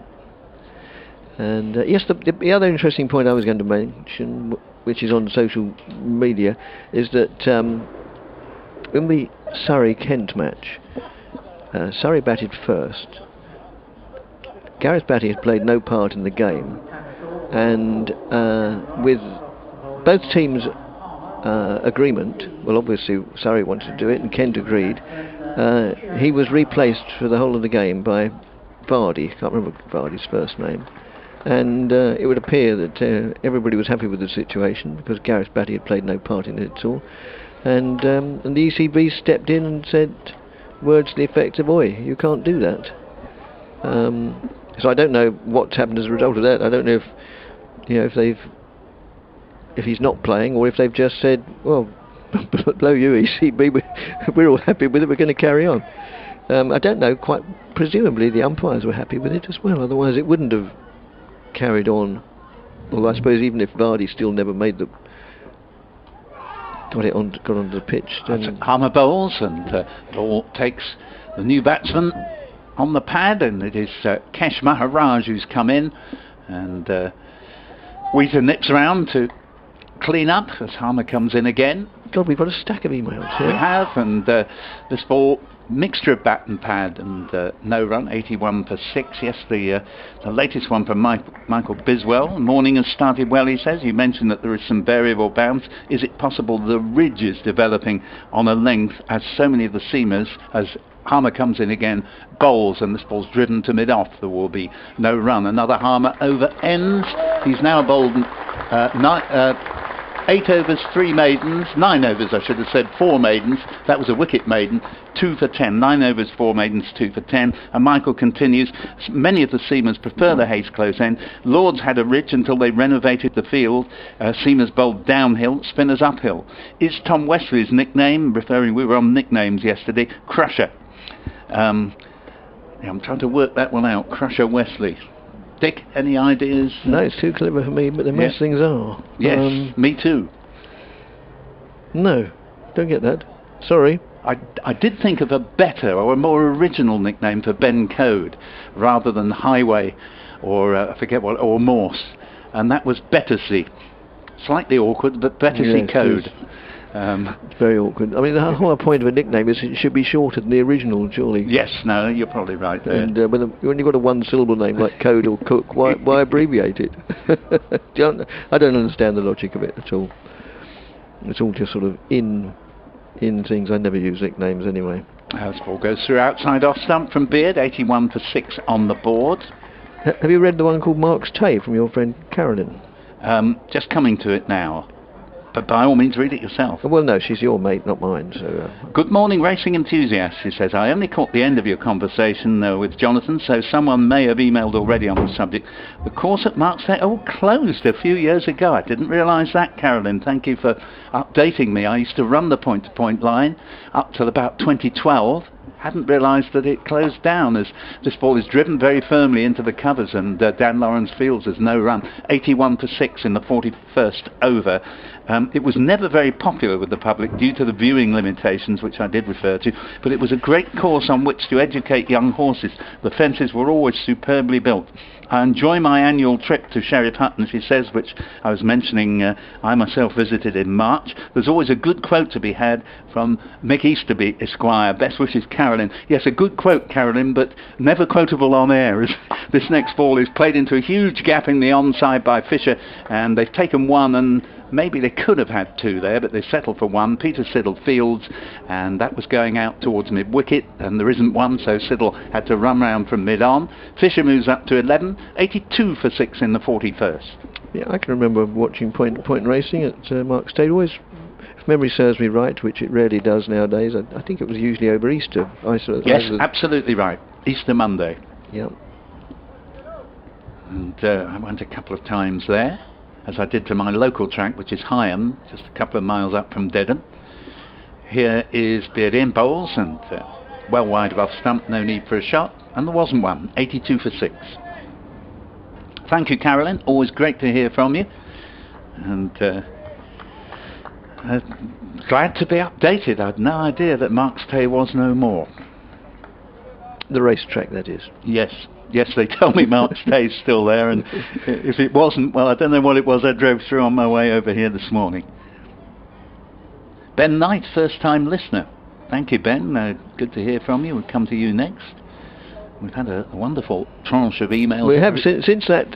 Yes. From Lucifer, I mean. Beards in bowls, and at least one run here, and I think there'll only be one. Kesh Maharaj got a ball rising up to chest level, and he just tucked it away off the rib cage, as it were. It didn't hit him, out into a big gap. There's a deep square leg, but no one at all in the infield on the leg side, and it's 83 for 6. Sean says, respect Lucifer's point, but I think in the case of reading out emails, it's better the devil you know. Yes, a reference to Lucifer, another name for the devil. Indeed. Clever email. Very. Didn't put a capital D for devil. That's what confused me. And there's another emergency vehicle, passes by behind us. Here comes Beard, 2 slips, bowls to Fisher, and he steers it to cover. There's no run. The end of the Beard over, 83 for 6. Another decent over from young Aaron Beard. Just from first-time listener Ben Knight. Thanks, Ben. You say, loving the commentary. I'm off work today to decorate. I'm from Harlow originally, but now living in Sheffield, hoping Essex complete this so I can go back to work smug on Thursday. We love smugness on these occasions. Thanks, Ben. Read it. 83 for 6. John Impertinent, because I wondered, not seriously, but, it's what I do. I wondered whether Lucifer was actually 2 names, Lucy Fur, and could Fur be a surname.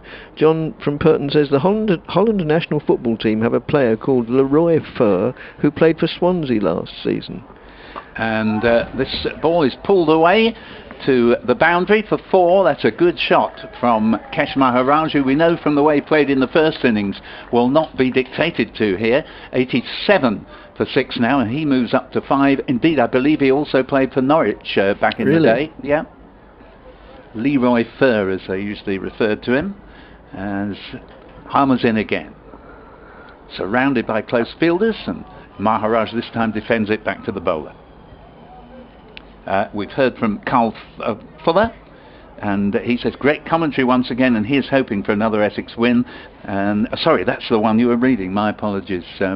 We'll move on to the next one. No, I don't think I was. I was reading the one about... now the tempted 6, and I think it's going to succeed here. Siddle is watching it break a pavilion window, or certainly come close to doing so. 6 runs to Kesh Maharaj. He moves up to 11, 93 for 6. And I tell you what, if he could continue in this vein and take Harmer out of the attack, then we might yet see cricket going well into this third day. Yes, Carlin Clacton also points out there's a Dutch footballer, most recently of Swansea, said he called Leroy Fern. He's enjoying the commentary and hoping for another Essex win. Thanks. Yep, that's Carl. the one I was reading out. So two comments on the same point, but thank you, because indeed I should have remembered that there was a footballer called Fur. Here's the next ball. Let's hope his nickname is Lucy. Well, it would be longer than his actual name, so you have to disqualify it. Played up to bat pad, the next delivery. And a mixture in this over of obdurate defence from Maharaj, interspersed with boundary shots into the leg side. We've now got both mid-wicket on the boundary and square leg on the boundary. And then 4 close fielders as the next ball is hit beyond the short mid-wicket and down to Tom Wesley, emerging from under the balcony as we look out at the Tom Pearce stand, and they get a single. And 11 now, in fact 12 I think it should be, just checking, yes, 12 to Maharaj, 94 for 6, only 26 more needed to wipe off the arrears for Yorkshire. Of all the emails lined up, we will get through them all, but I'm going to pick one entitled Gareth Batty since I raised the subject. Next ball is just played out into the offside defensively by Matt Fisher. End of the over, 42 overs bowled, trailing by 120 with Maharaj on 12 and Fisher 11, Yorkshire a 94 for 6. Yeah, thanks Hugh. He says, just checked the Surrey scorecard and Gareth Batty is named in the Surrey side but listed as absent injured on their batting card, which suggests that, yes, Surrey are going to have to play with 10 players despite the fact that Batty never had any involvement in the game whatsoever. Sometimes I think common sense ought to prevail over the strict letter of the law, but maybe not. Others would have a vastly different opinion. Well, I go the opposite way. I think absolutely right. Which is? I don't like sticking to the letter of the law. I mean, I wonder what would have happened. Okay, so the ECB objected. I wonder what would have happened if they'd just said, blow that, we're all happy, we're going to carry on playing. Yeah, no, I'd love that to have happened. Yes. And always remember, I don't know who made this quote, as Beard is in, begins a new over, and there's at least one run here to Maharaj. It'll just be a single. Again, there's a mid-on, but no mid-wicket, and so a single, 95 for 6, 13 to Maharaj. The quote being, the law is an ass. We've heard from Ed in Colchester. Good afternoon, gents. I wonder if Lucifer really does object to the quantity of emails being read out on the air. Indeed, I suggest that perhaps he or she may be playing the part of devil's advocate. I think perhaps you'd already read that, had you? No, don't think so. No. Anyway, he says, love the commentary. Welcome distraction from the tedium of the daily grind. And Beard is in bowls. Fisher plays it out to Lawrence in the covers. There's no run. And again, I'm going to give our emailers who've both used the word devil in their reply to Lucifer's point, I'm going to give them the credit for the play on Lucifer. Of course, is another word for the devil in the Bible. It's also a match, isn't it? It is, yes. Because there's a wartime song that refers to a Lucifer. Is it in Pack Up Your Troubles and You'll Get Back? Yes, it is. Beard comes in again. Hayes close end. 2 slips. Bowls, and this will be tucked away. Not sure it's off the bat. They're going to get one something. Just yes, Rob Bailey's just about. He's got the arm out, and up comes the leg. And we were saying he looked slightly stiff in his signal of a leg bye earlier in the match, but he's now looking rather more athletic, and the score goes to 96 for 6 with that leg bye.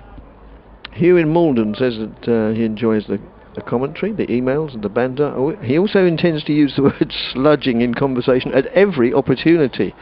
Wow. Excellent, thank you. So, I've made my impression at last on the world as Beard is in. Thanks for that. As not a very good pull shot here. There was no foot movement to get inside the line from Maharaj. He got a short pitch delivery and he just pulled the bat across the line without moving the feet, missed it. It goes through to Adam Wheater, and the score is 96 for 6. The end of this over, I shall, unless he's got to do an update, I shall bring back Jonathan to take us up to lunch, and Dick will take up the commentary and continue, because we've got quite a tranche of emails with Jonathan. And Tranche. I like that. I'm never quite sure what it is, but I like the sound of the word. Yeah, it's the pronunciation that is key to it. Tranche. So here is Beard again, and bowls, and this is just run down to third man, and they get a single, so that will make it 97 for 6. The board to our right has only during the taking of that run put up the previous leg by, so it is now 97 for 6, but they've been much quicker to put that run up, and Maharaj now has 14. They're 11 to Fisher. Last ball of the over coming up, and I'll make way for Jonathan, and hopefully he will bring with him his guest. He's brought all the way down from Dewsbury. Eddie Waring with him.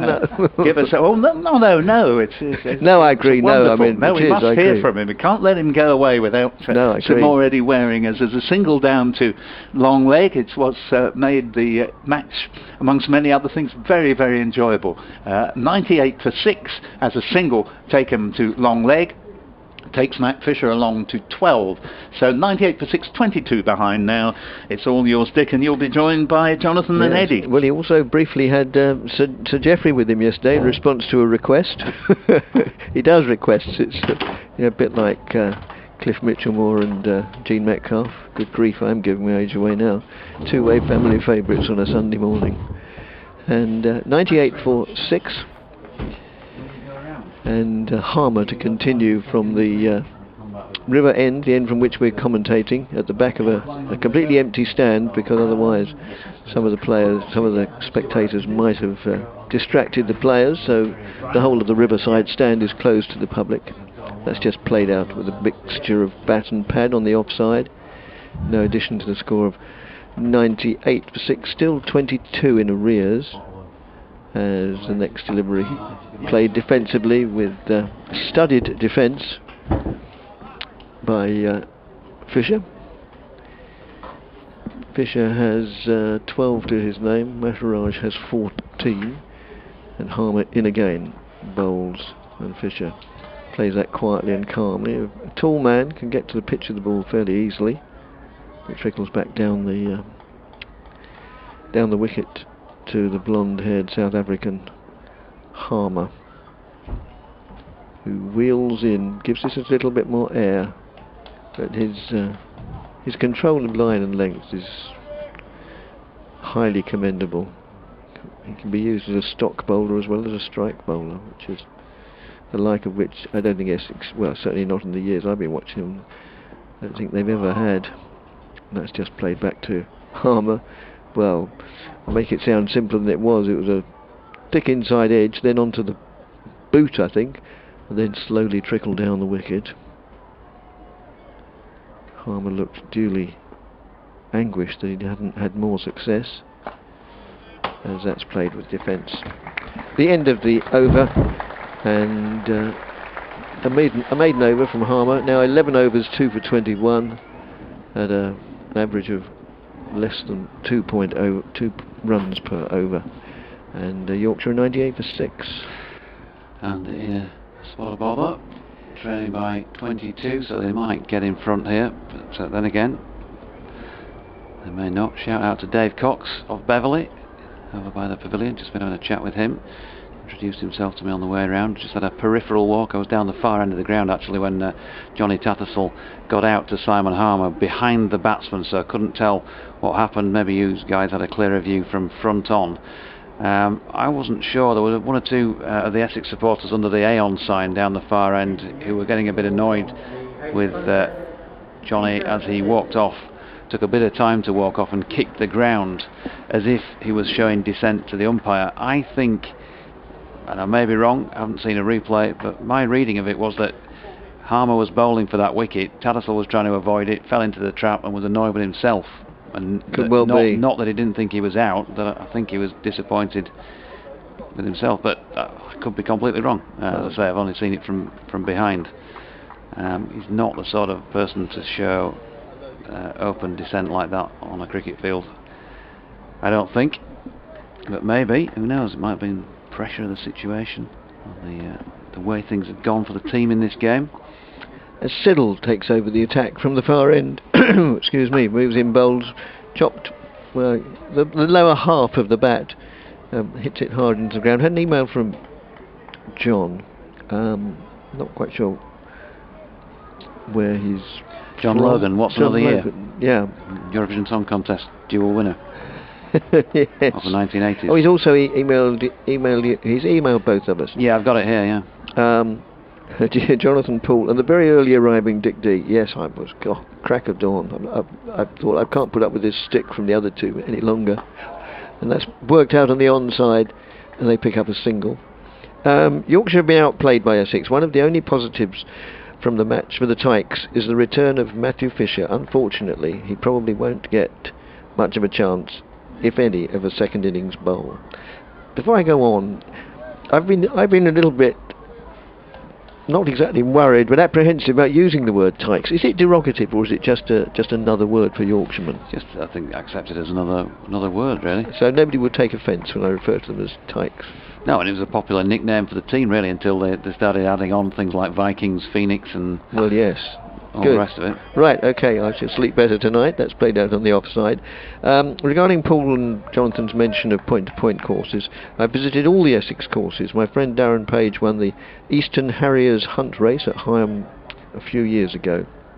When I started going to points, the East Anglian commentator was the brilliant late Hunter Rowe, who always entertained the crowd with his personable wit. It may have been more appropriate if Paul had read this, since he's more of a, well, much more of a... Oh, Wheater thought that there was an edge there. He was almost sort of starting to run away to do a celebratory lap of honour, and the others just looked at him as much as say, "What are you getting excited about, Adam?" Because both Sir Alistair Cook and indeed also Simon Harmer just stand there in the slips accompanying him. They're quite unmoved by the whole thing. It was really rather amusing. The Siddle moves in and bowls, and that's outside the off stump. Goes to the ever ebullient Adam Wheater. John continues. After talk of Martin Harris a couple of days ago, I also remember the time that Martin and I shared the commentary box for the Middleton point-to-point at the now defunct Whitwell on the Hill. Martin was commentating and I was providing the betting updates for the point-to-point annual. Throughout the day the weather deteriorated, so much so that for the last two races it was impossible to see virtually anything because of fog, as the next delivery is again way outside the off stump and allowed to go through to the keeper. On the final circuit, Martin stopped commentating, turned the mic off and asked me if I could see anything. I replied, "Very little, Martin, but I think the two horses you are saying are leading are in fact 20 lengths behind the other two horses which are approaching the final fence." Martin, as calm as anything, turned the mic back on and correctly called the result in difficult conditions. Regards, John. Very amusing. Thanks very much, John. Thanks, John. Yeah, I once had something similar. I was at York commentating on the final meeting of the season, on October Saturday afternoon. You're probably going back the better part of 20 years here. BBC Radio York decided that they wanted 2 or 3 races calling, and so I did that. As Harmer moves in and bowls, and that's gone hard and for 4 runs down to mid-wicket. I thought for a moment it might have been in air and give the mid-wicket who's Siddle a chance, but no, it was well controlled all the way along the ground for 4 runs.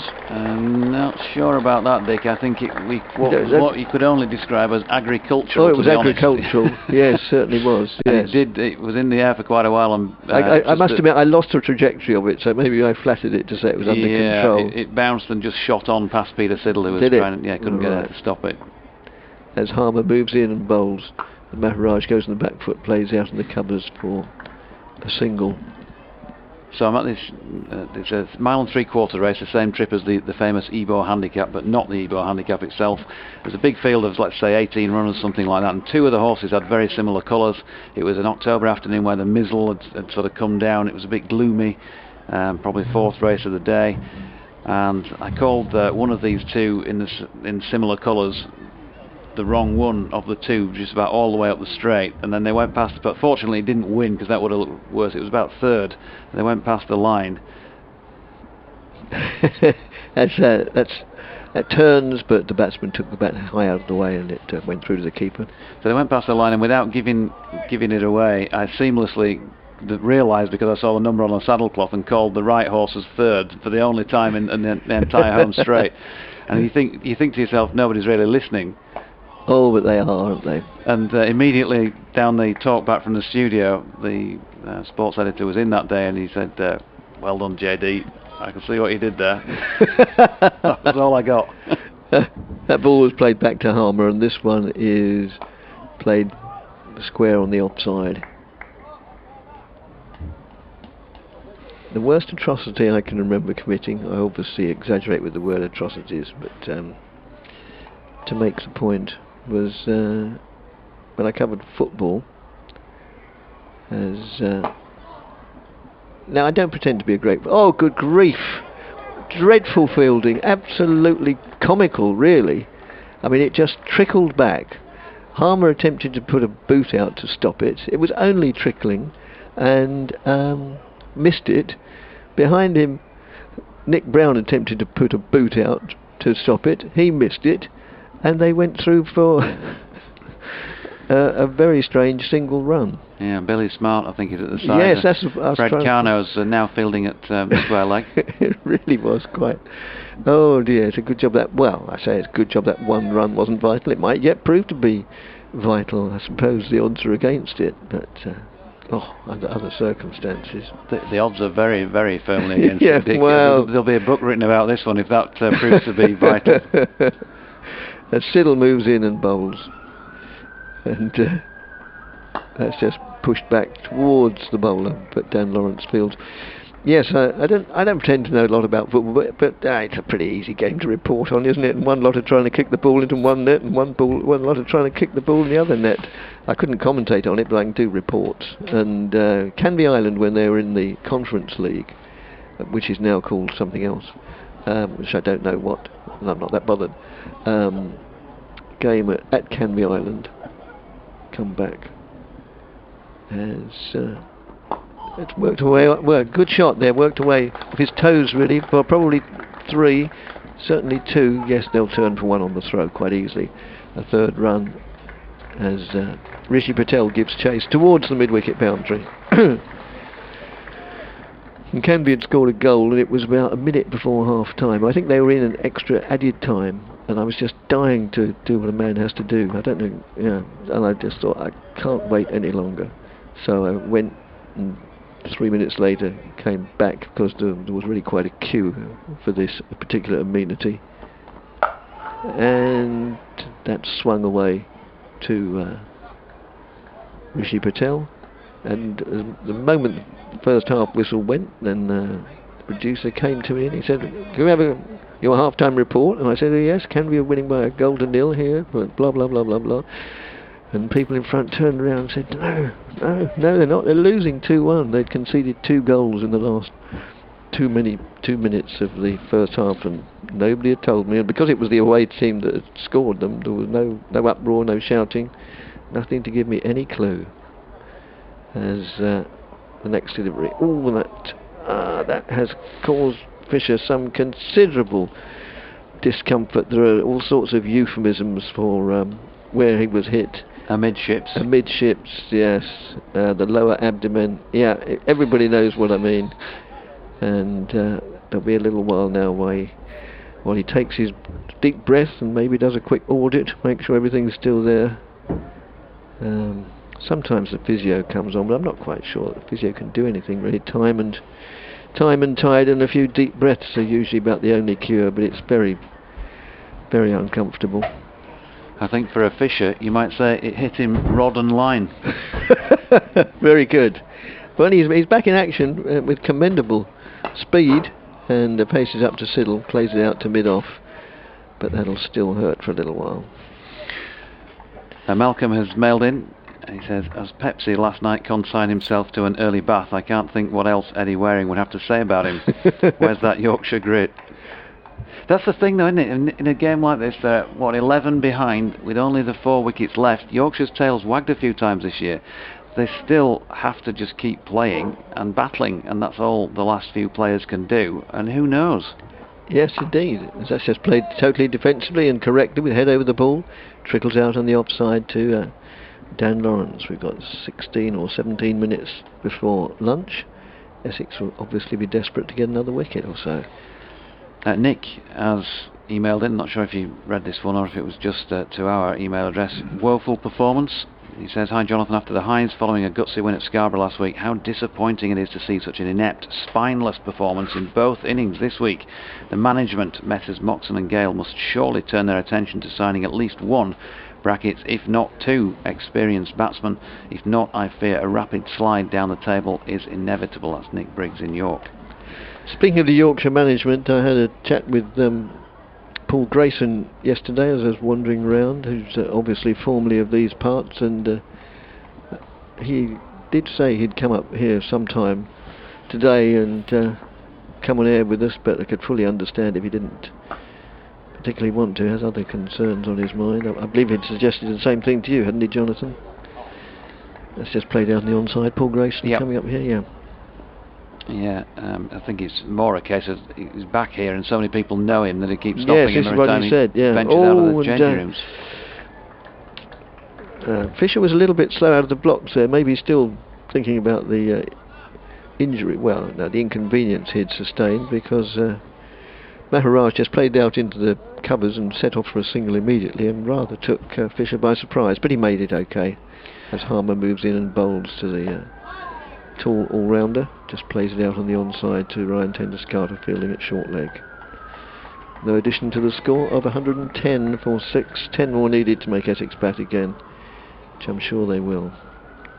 As Harmer round the wicket, moves in, bowls, field for LBW, and he's got his man.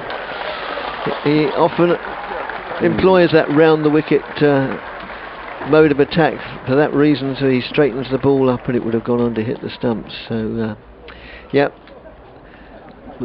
Yorkshire lose their 7th wicket and they are 110 for 7 with still almost a quarter of an hour to go to lunch. So still a deficit of 8. I'm not sure about that, you know. 10. I'm not, sorry, 10. Not sure about that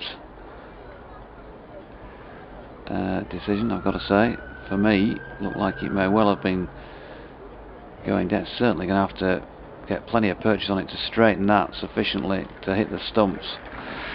But that's just conjecture now, isn't it? Because he has gone. He's back in the pavilion in a literal sense. And so Steve Patterson, Ben Code and Dwan Olivier, plus Kesh Maharaj, who's out there in the middle, at all that stand at the moment between Yorkshire and a pretty massive victory for Essex here. It's going to be Steve Patterson, by the looks of things, walking out. Yep, he is due in at number 9 and came in at number 9 in the first innings. Made 7 before being bowled by Peter Siddle.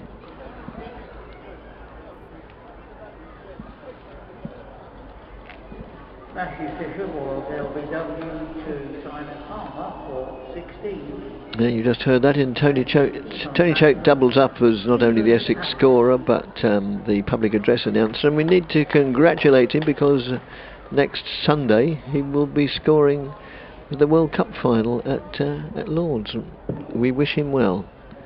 I know he's a little bit nervous about the whole thing. I'm not quite sure. I said I hope you have a good day, and he said so do I. I'm not quite sure what the definition of a bad day for a scorer is, really. As long as he, I'm not suggesting it's an easy job, it's a difficult job, because you've got to concentrate probably more than anybody else involved in the game.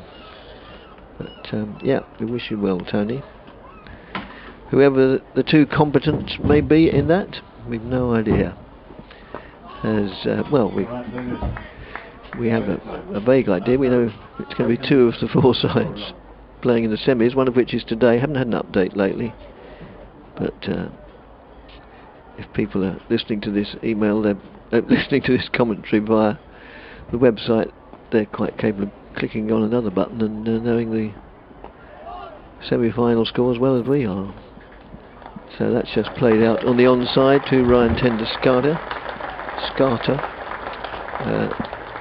110 for 7. Still got a few more emails. Perplexus entitled Devilry again, going back to Lucifer probably. And God bless you both, he says, and escort Lucifer back to his fiery home. 12 words. Divinely yours, Gabriel. Thanks, Perplexus, very much. And who else? Wesley Crusher. We wondered, couldn't quite work out why. I assume, says Jacob in Merseyside, your emailer suggested nickname for Wesley was Crusher because Wesley Crusher and Wesley Crusher, a Star Trek character. Ah, thank you. And that's played out on the offside. Still bowling. Well, that betrays our ignorance, Paul's and mine, of Star Trek. So thanks for that.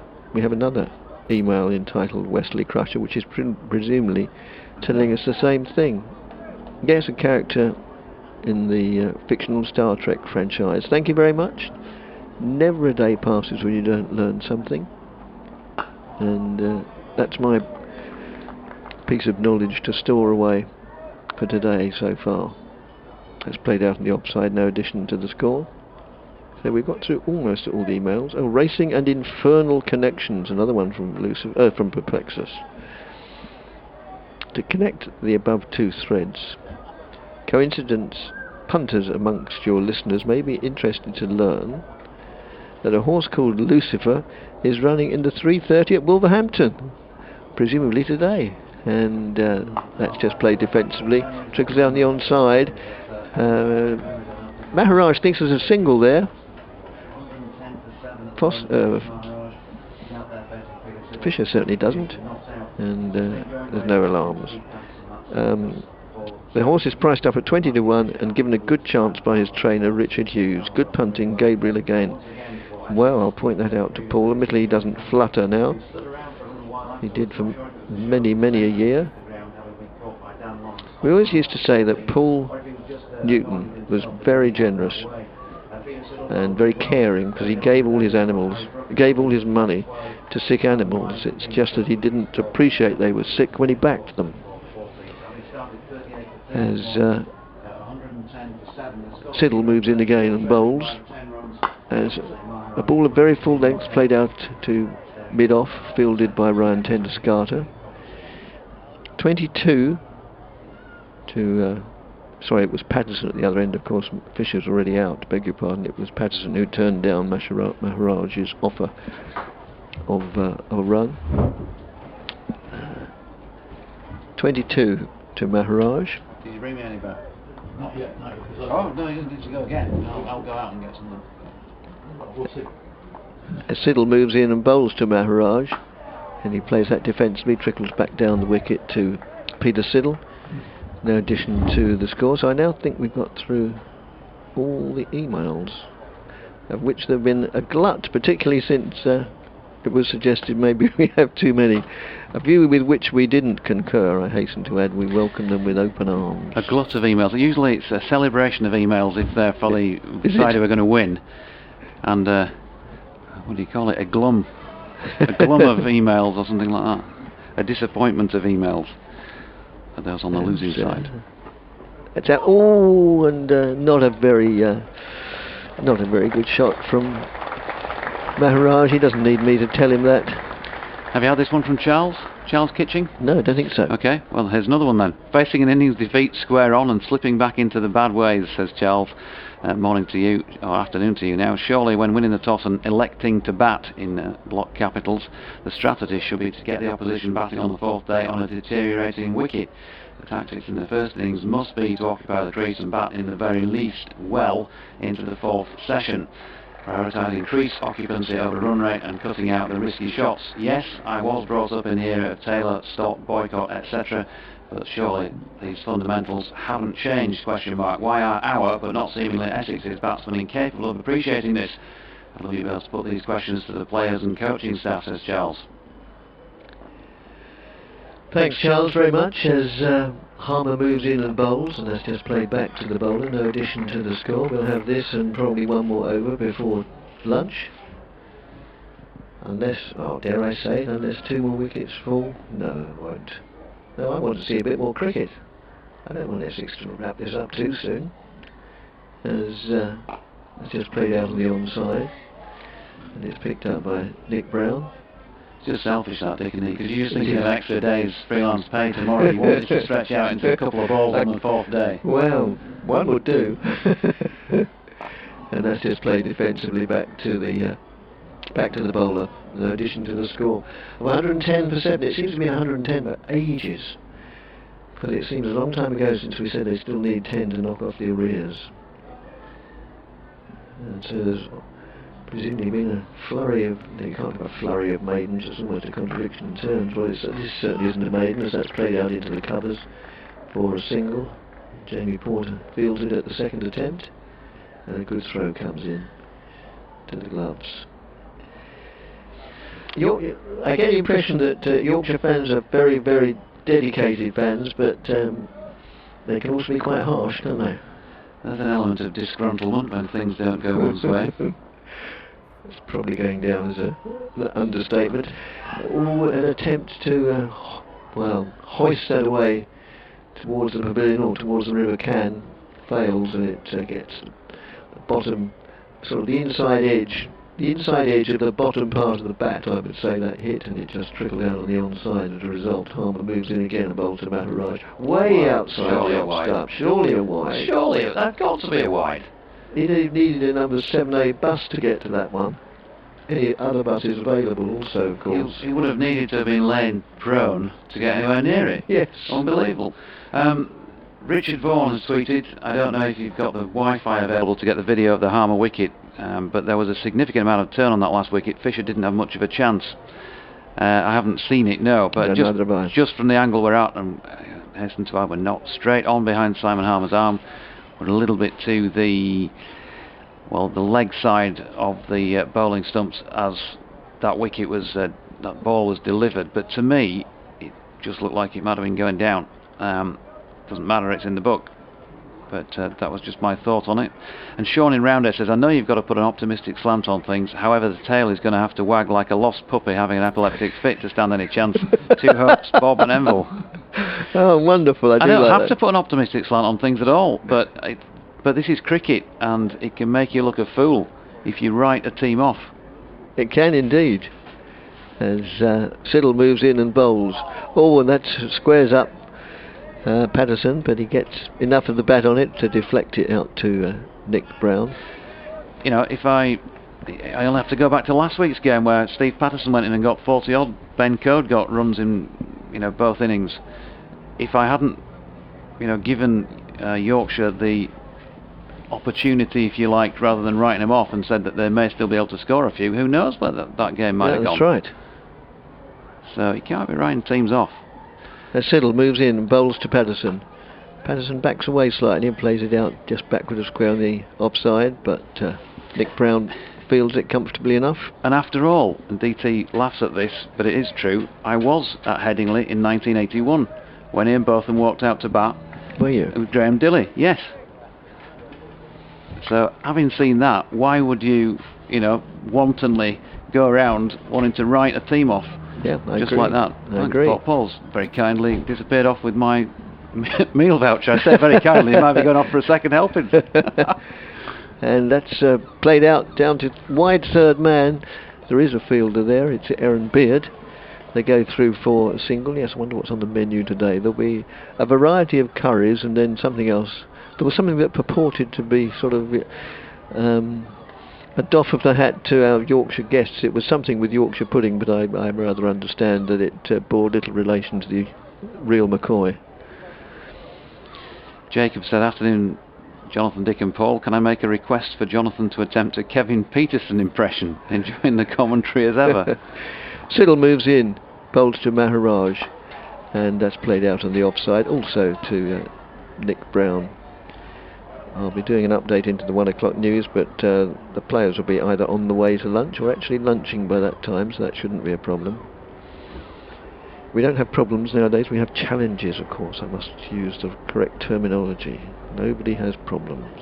They are challenges to be solved. 112 for 7, still 8 runs short of making Essex bat again. As Siddle moves in from the Hayes Close end, bowls to Maharaj. Maharaj cracks that. You probably heard the sound in our microphone. He came out of the middle of the bat, cracked it away just forward of square on the offside for 4, and well, Nick Brown made a valiant attempt to get a hand to it. Had he got a hand to it, it may have still carried on to the boundary with his hand attached. He hit it with that much power. So the aeroplane makes a lot of noise going overhead. It's only a little plane as well. More noise than it justifies, really. You could probably hear that going over. So 4 more runs, just 4 more needed to make Essex bat again. And that's just played defensively, trickles out into the covers fielded by Dan Lawrence, and they're trotting around. They, being the Essex fielders, they obviously do, and understandably do, want to get another over in before lunch. I'm never quite sure what clock they go by. It says 12:59 on the electronic scoreboard. The one on the pavilion seems to say 1 o'clock. Whatever it is that they're going by, then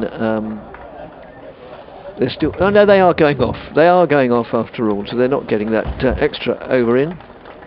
So thanks very much for listening this morning. I'll do an update of the BBC Essex 1 o'clock news, but for the commentary, as I say, thank you very much for listening for the last couple of hours.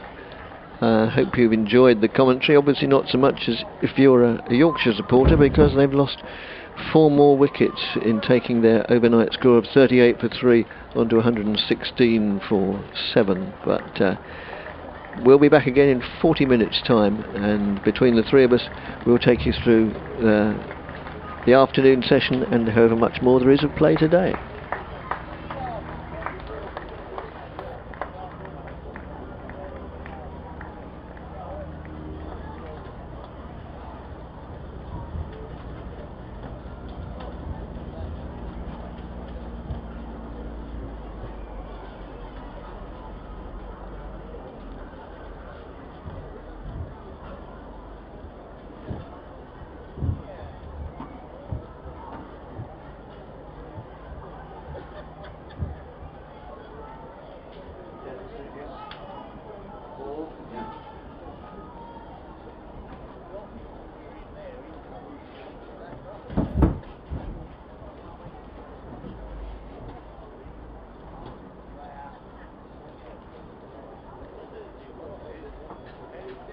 Ladies and gentlemen, we are pleased to welcome a dance group called the Big Town Dance, who are going to perform a special themed dance routine for you during this lunch break.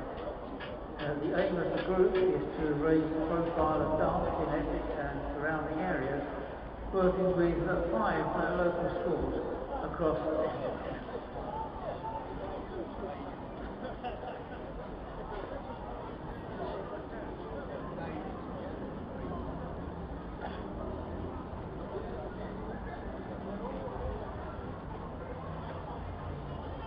The 5 schools that involved are St Joseph's Primary in Harwich, Highlands of Chelmsford, Heading School, Ramsey Academy and Harwich High School.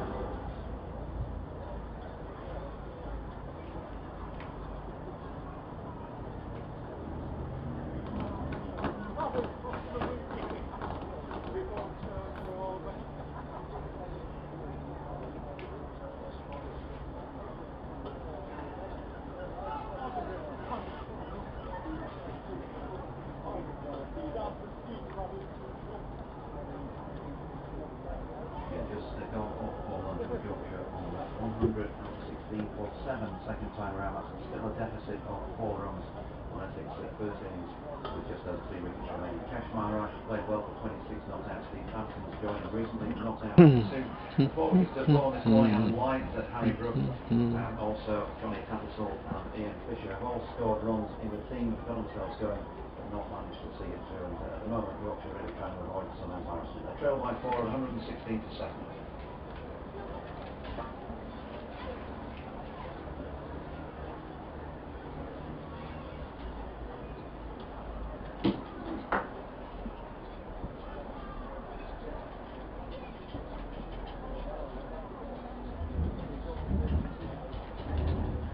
And Essex have had a good morning, because coming into this third day, Yorkshire were 38 for 3, still 82 runs short of making Essex bat again.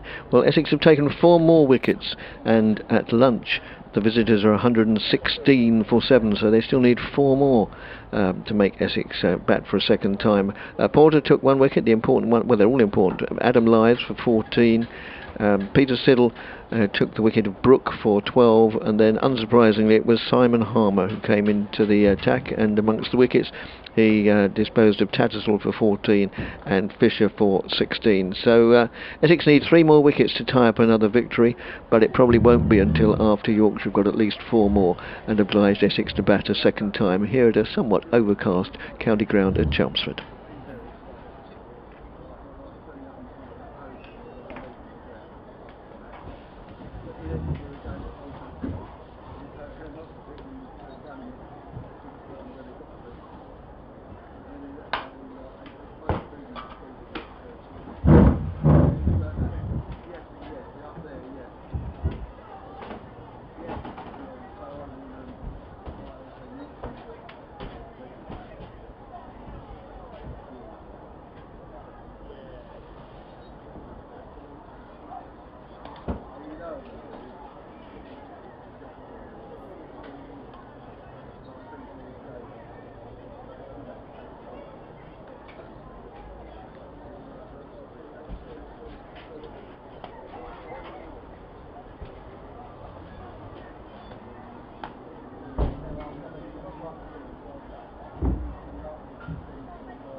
Here we go.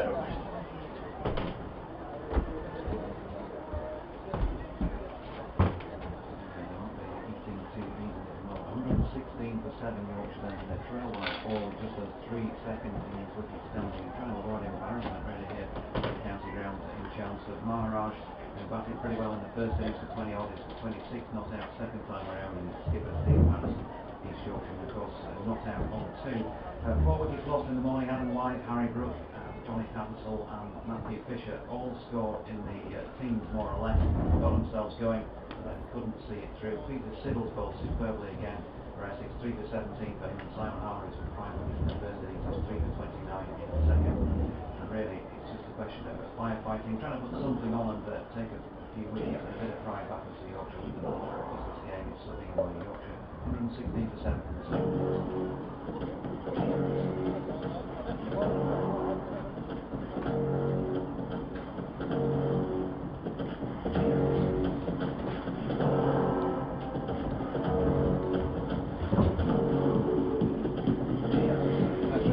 It may be to walk all the way back round. I'm not going back. No, because they did very well.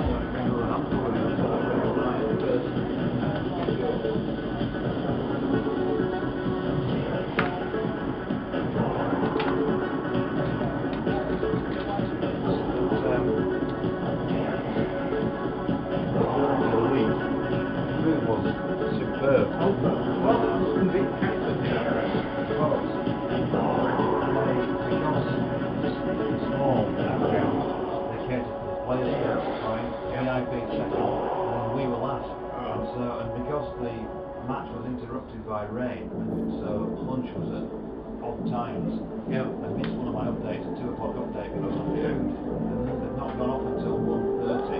Yeah, food disappeared at something like 1:58. Yeah, and so what you do, I tucked in and just completely forgot. Yeah. Got back to my desk and I got a text saying, the choice between that or starving. Yeah, no, for number one. Do you have a seat?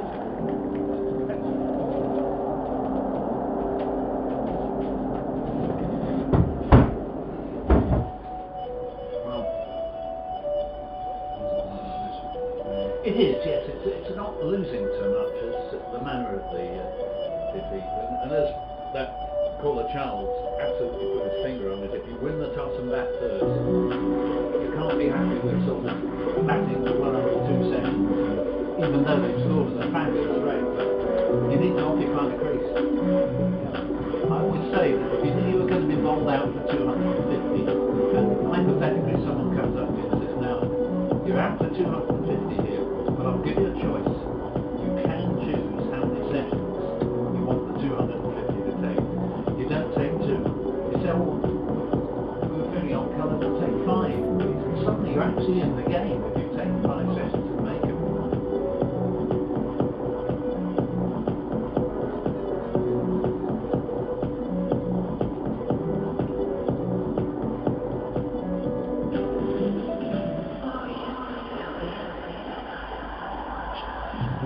Having said that, Essex have an unbeatable look here at Chelmsford this season. Hasn't always been like that.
training. They're nearly all very good on interview. They're nearly all happy to put in a bit of extra time and see it as part of the job. I like them. I think it's absolutely right when you're playing a game. As long as you don't cheat, go at it 100%. No quarter asked, none given. I think cricket it sort of exemplifies that spirit more than any other game actually. No quarter asked, none given.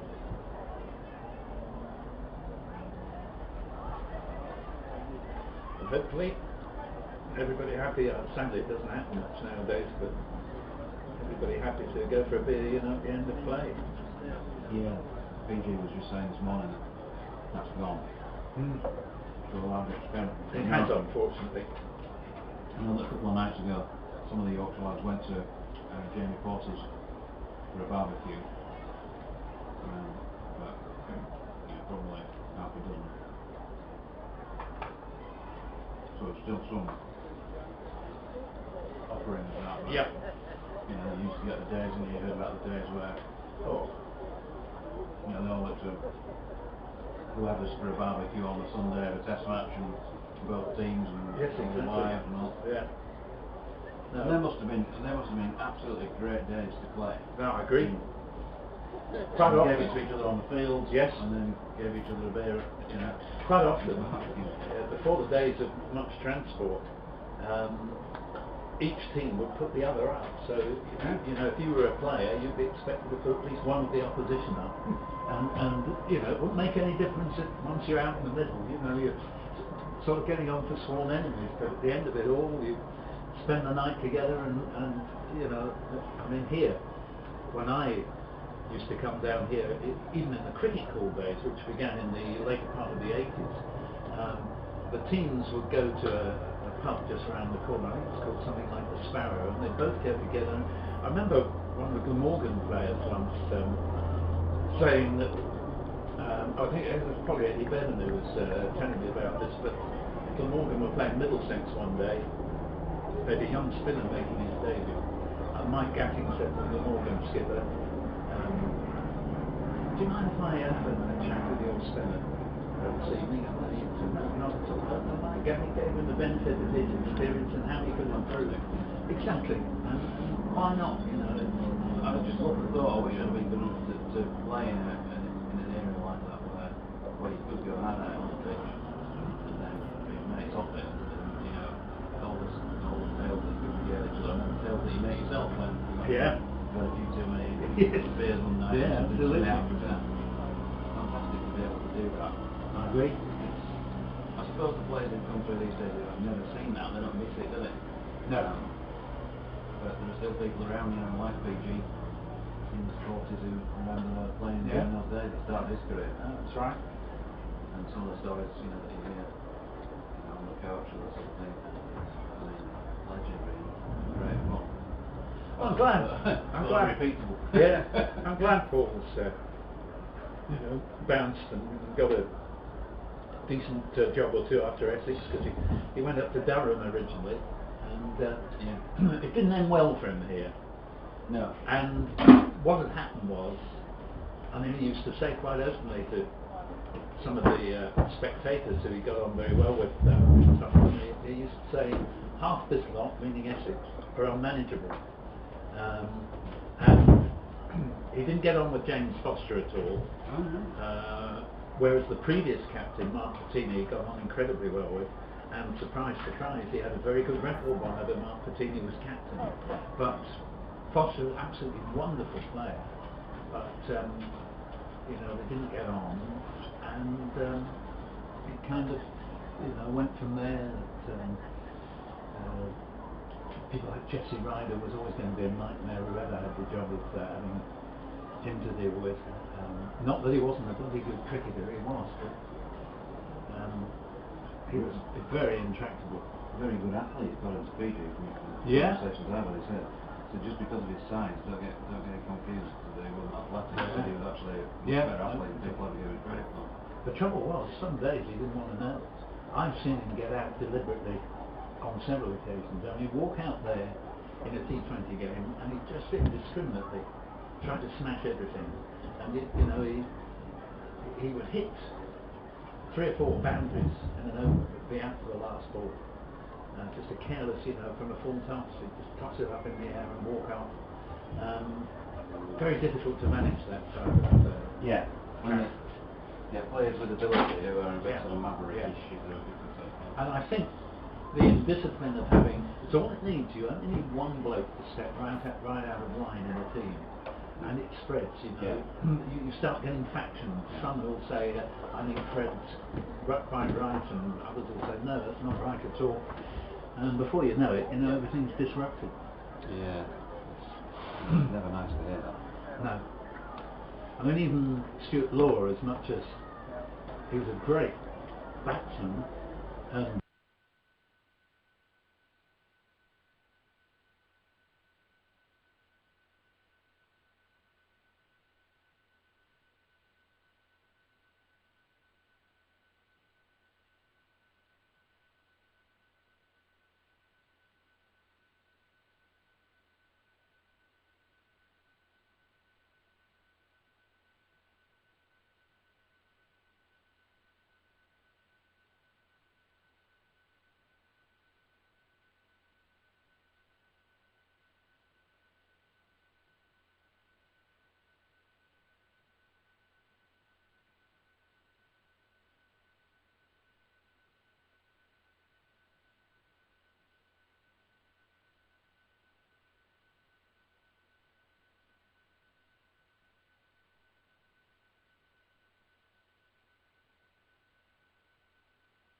original 208 are well in control here, because Yorkshire 116 for 7 second time around.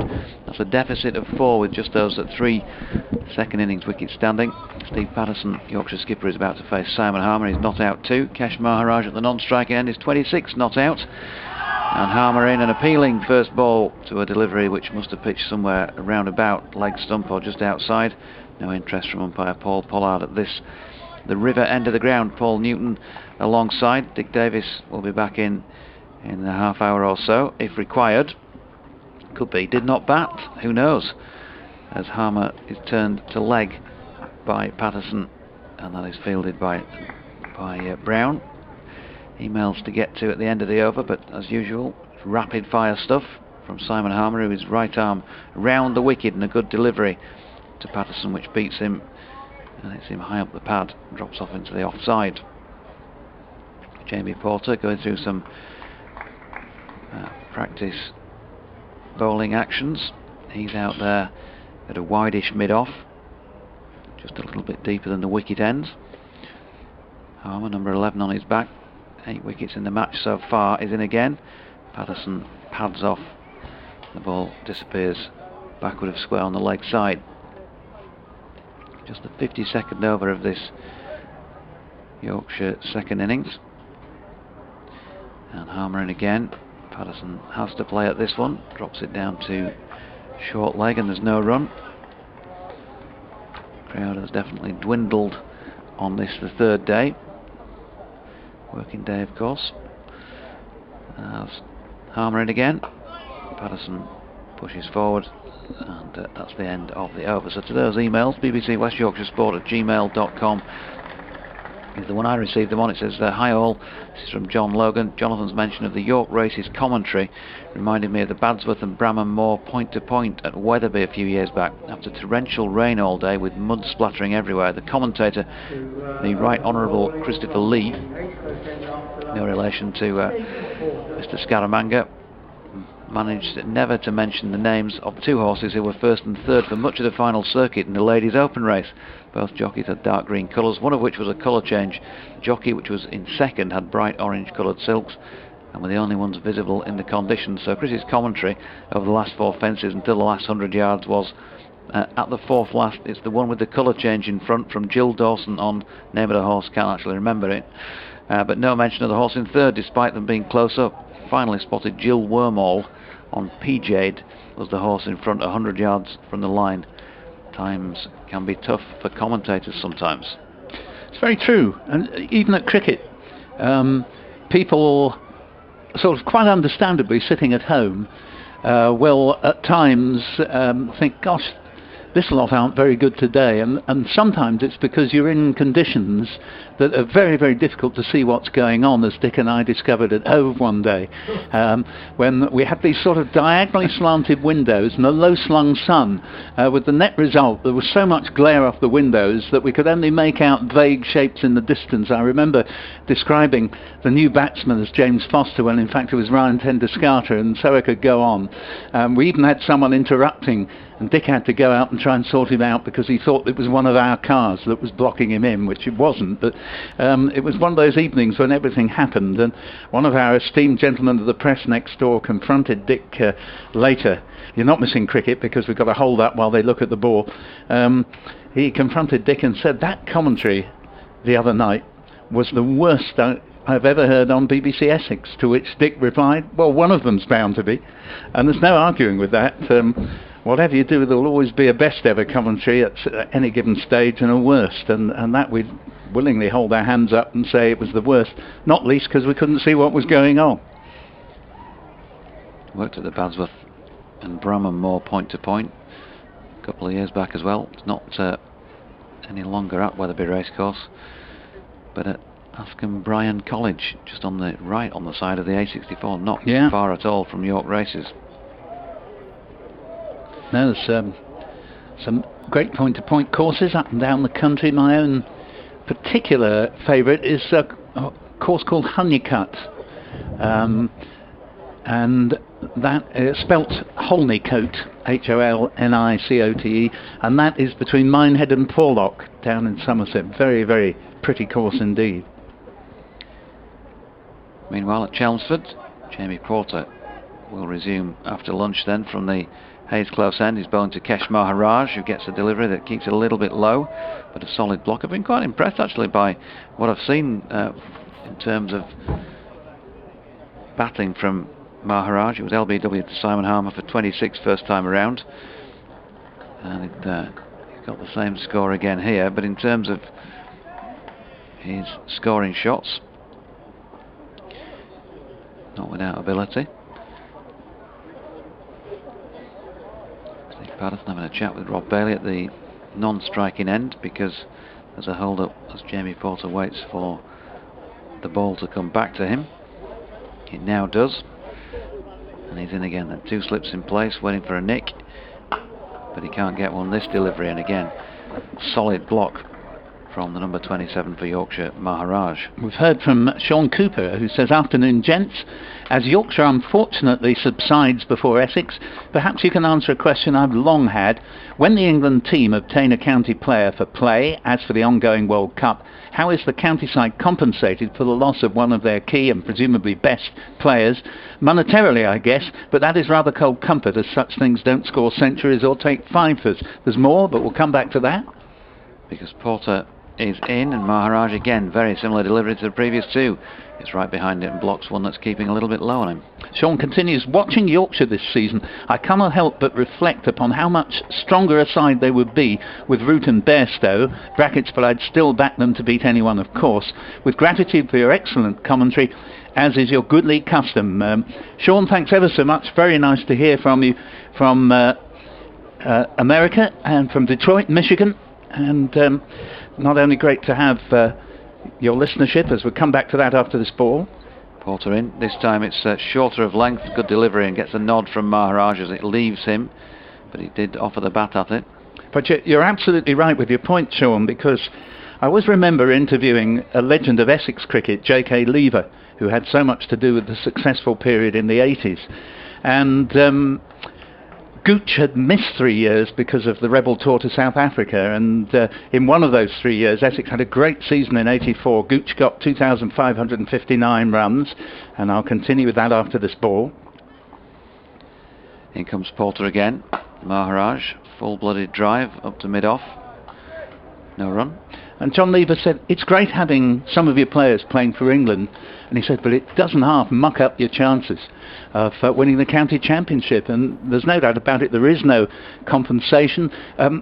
We had another email from a Yorkshire caller on the same subject, and I was sort of saying, yes, what do you think, 10 points compensation for each player you have on test duty? And I said it whimsically, but there should be some compensation.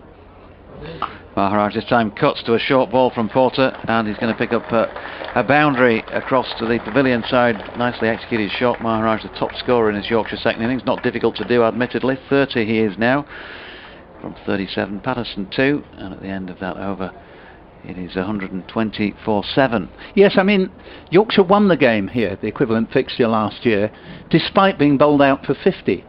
And the key reason for their victory was that Joe Root and Johnny Bairstow were playing, and Joe Root it was, I'm given to understand, who said to the team, even though he wasn't captain, before Yorkshire batted a second time, trailing by 90 odd, look, we're going to get nowhere by just defending, let's go out there and attack the so-and-sos, and they did, and it paid off handsomely. And of course promoted Johnny to opening in that second innings. He got 55, and it set the tone.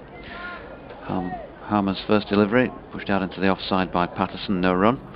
Switches then from round to over the wicket here. So very good point, Sean. This next one is again nagging away, pushed back up the pitch by Patterson once again, and there you have it really. You're talking championship, very much championship contenders if you stick those two back in the side. Nice email for you coming up, Jonathan. And Harmer in again. There's an excitement of an appeal, but I think Patterson padded off and got well, I'm not sure if he padded off actually. I think he might have offered the bat. Certainly got his pad outside the line, or off stump anyway. Scores level, so Essex will definitely have to strap their pads on the second time. In comes Harmer once more. That's a little bit straighter and dealt with by Patterson. Stuart McCardle comes back and he says, "Good afternoon all. As a Tyke, I'm not enjoying the potential Essex victory, but am enjoying the commentary from the three of you, along with a new bloke." Come back to that. Harmer in. Patterson defence. Along with a new bloke, Radio Leeds' very own dead ringer, John Colshaw. He is hoping the tail can wag a little longer. Thank you, Stuart, very much. I'm sure Jonathan appreciates your support. And this is me. Harmer, pushed back up the pitch by Patterson once again at the end of the over. And as Paul said, scores a level, 120 for 7. Mike Yarwood used to say that, didn't he? And this is me. He did, don't worry. I got your reason for saying that, and I saw a wonderful programme, sort of, I think the last programme Bob Monkhouse ever did, and it was a sort of tribute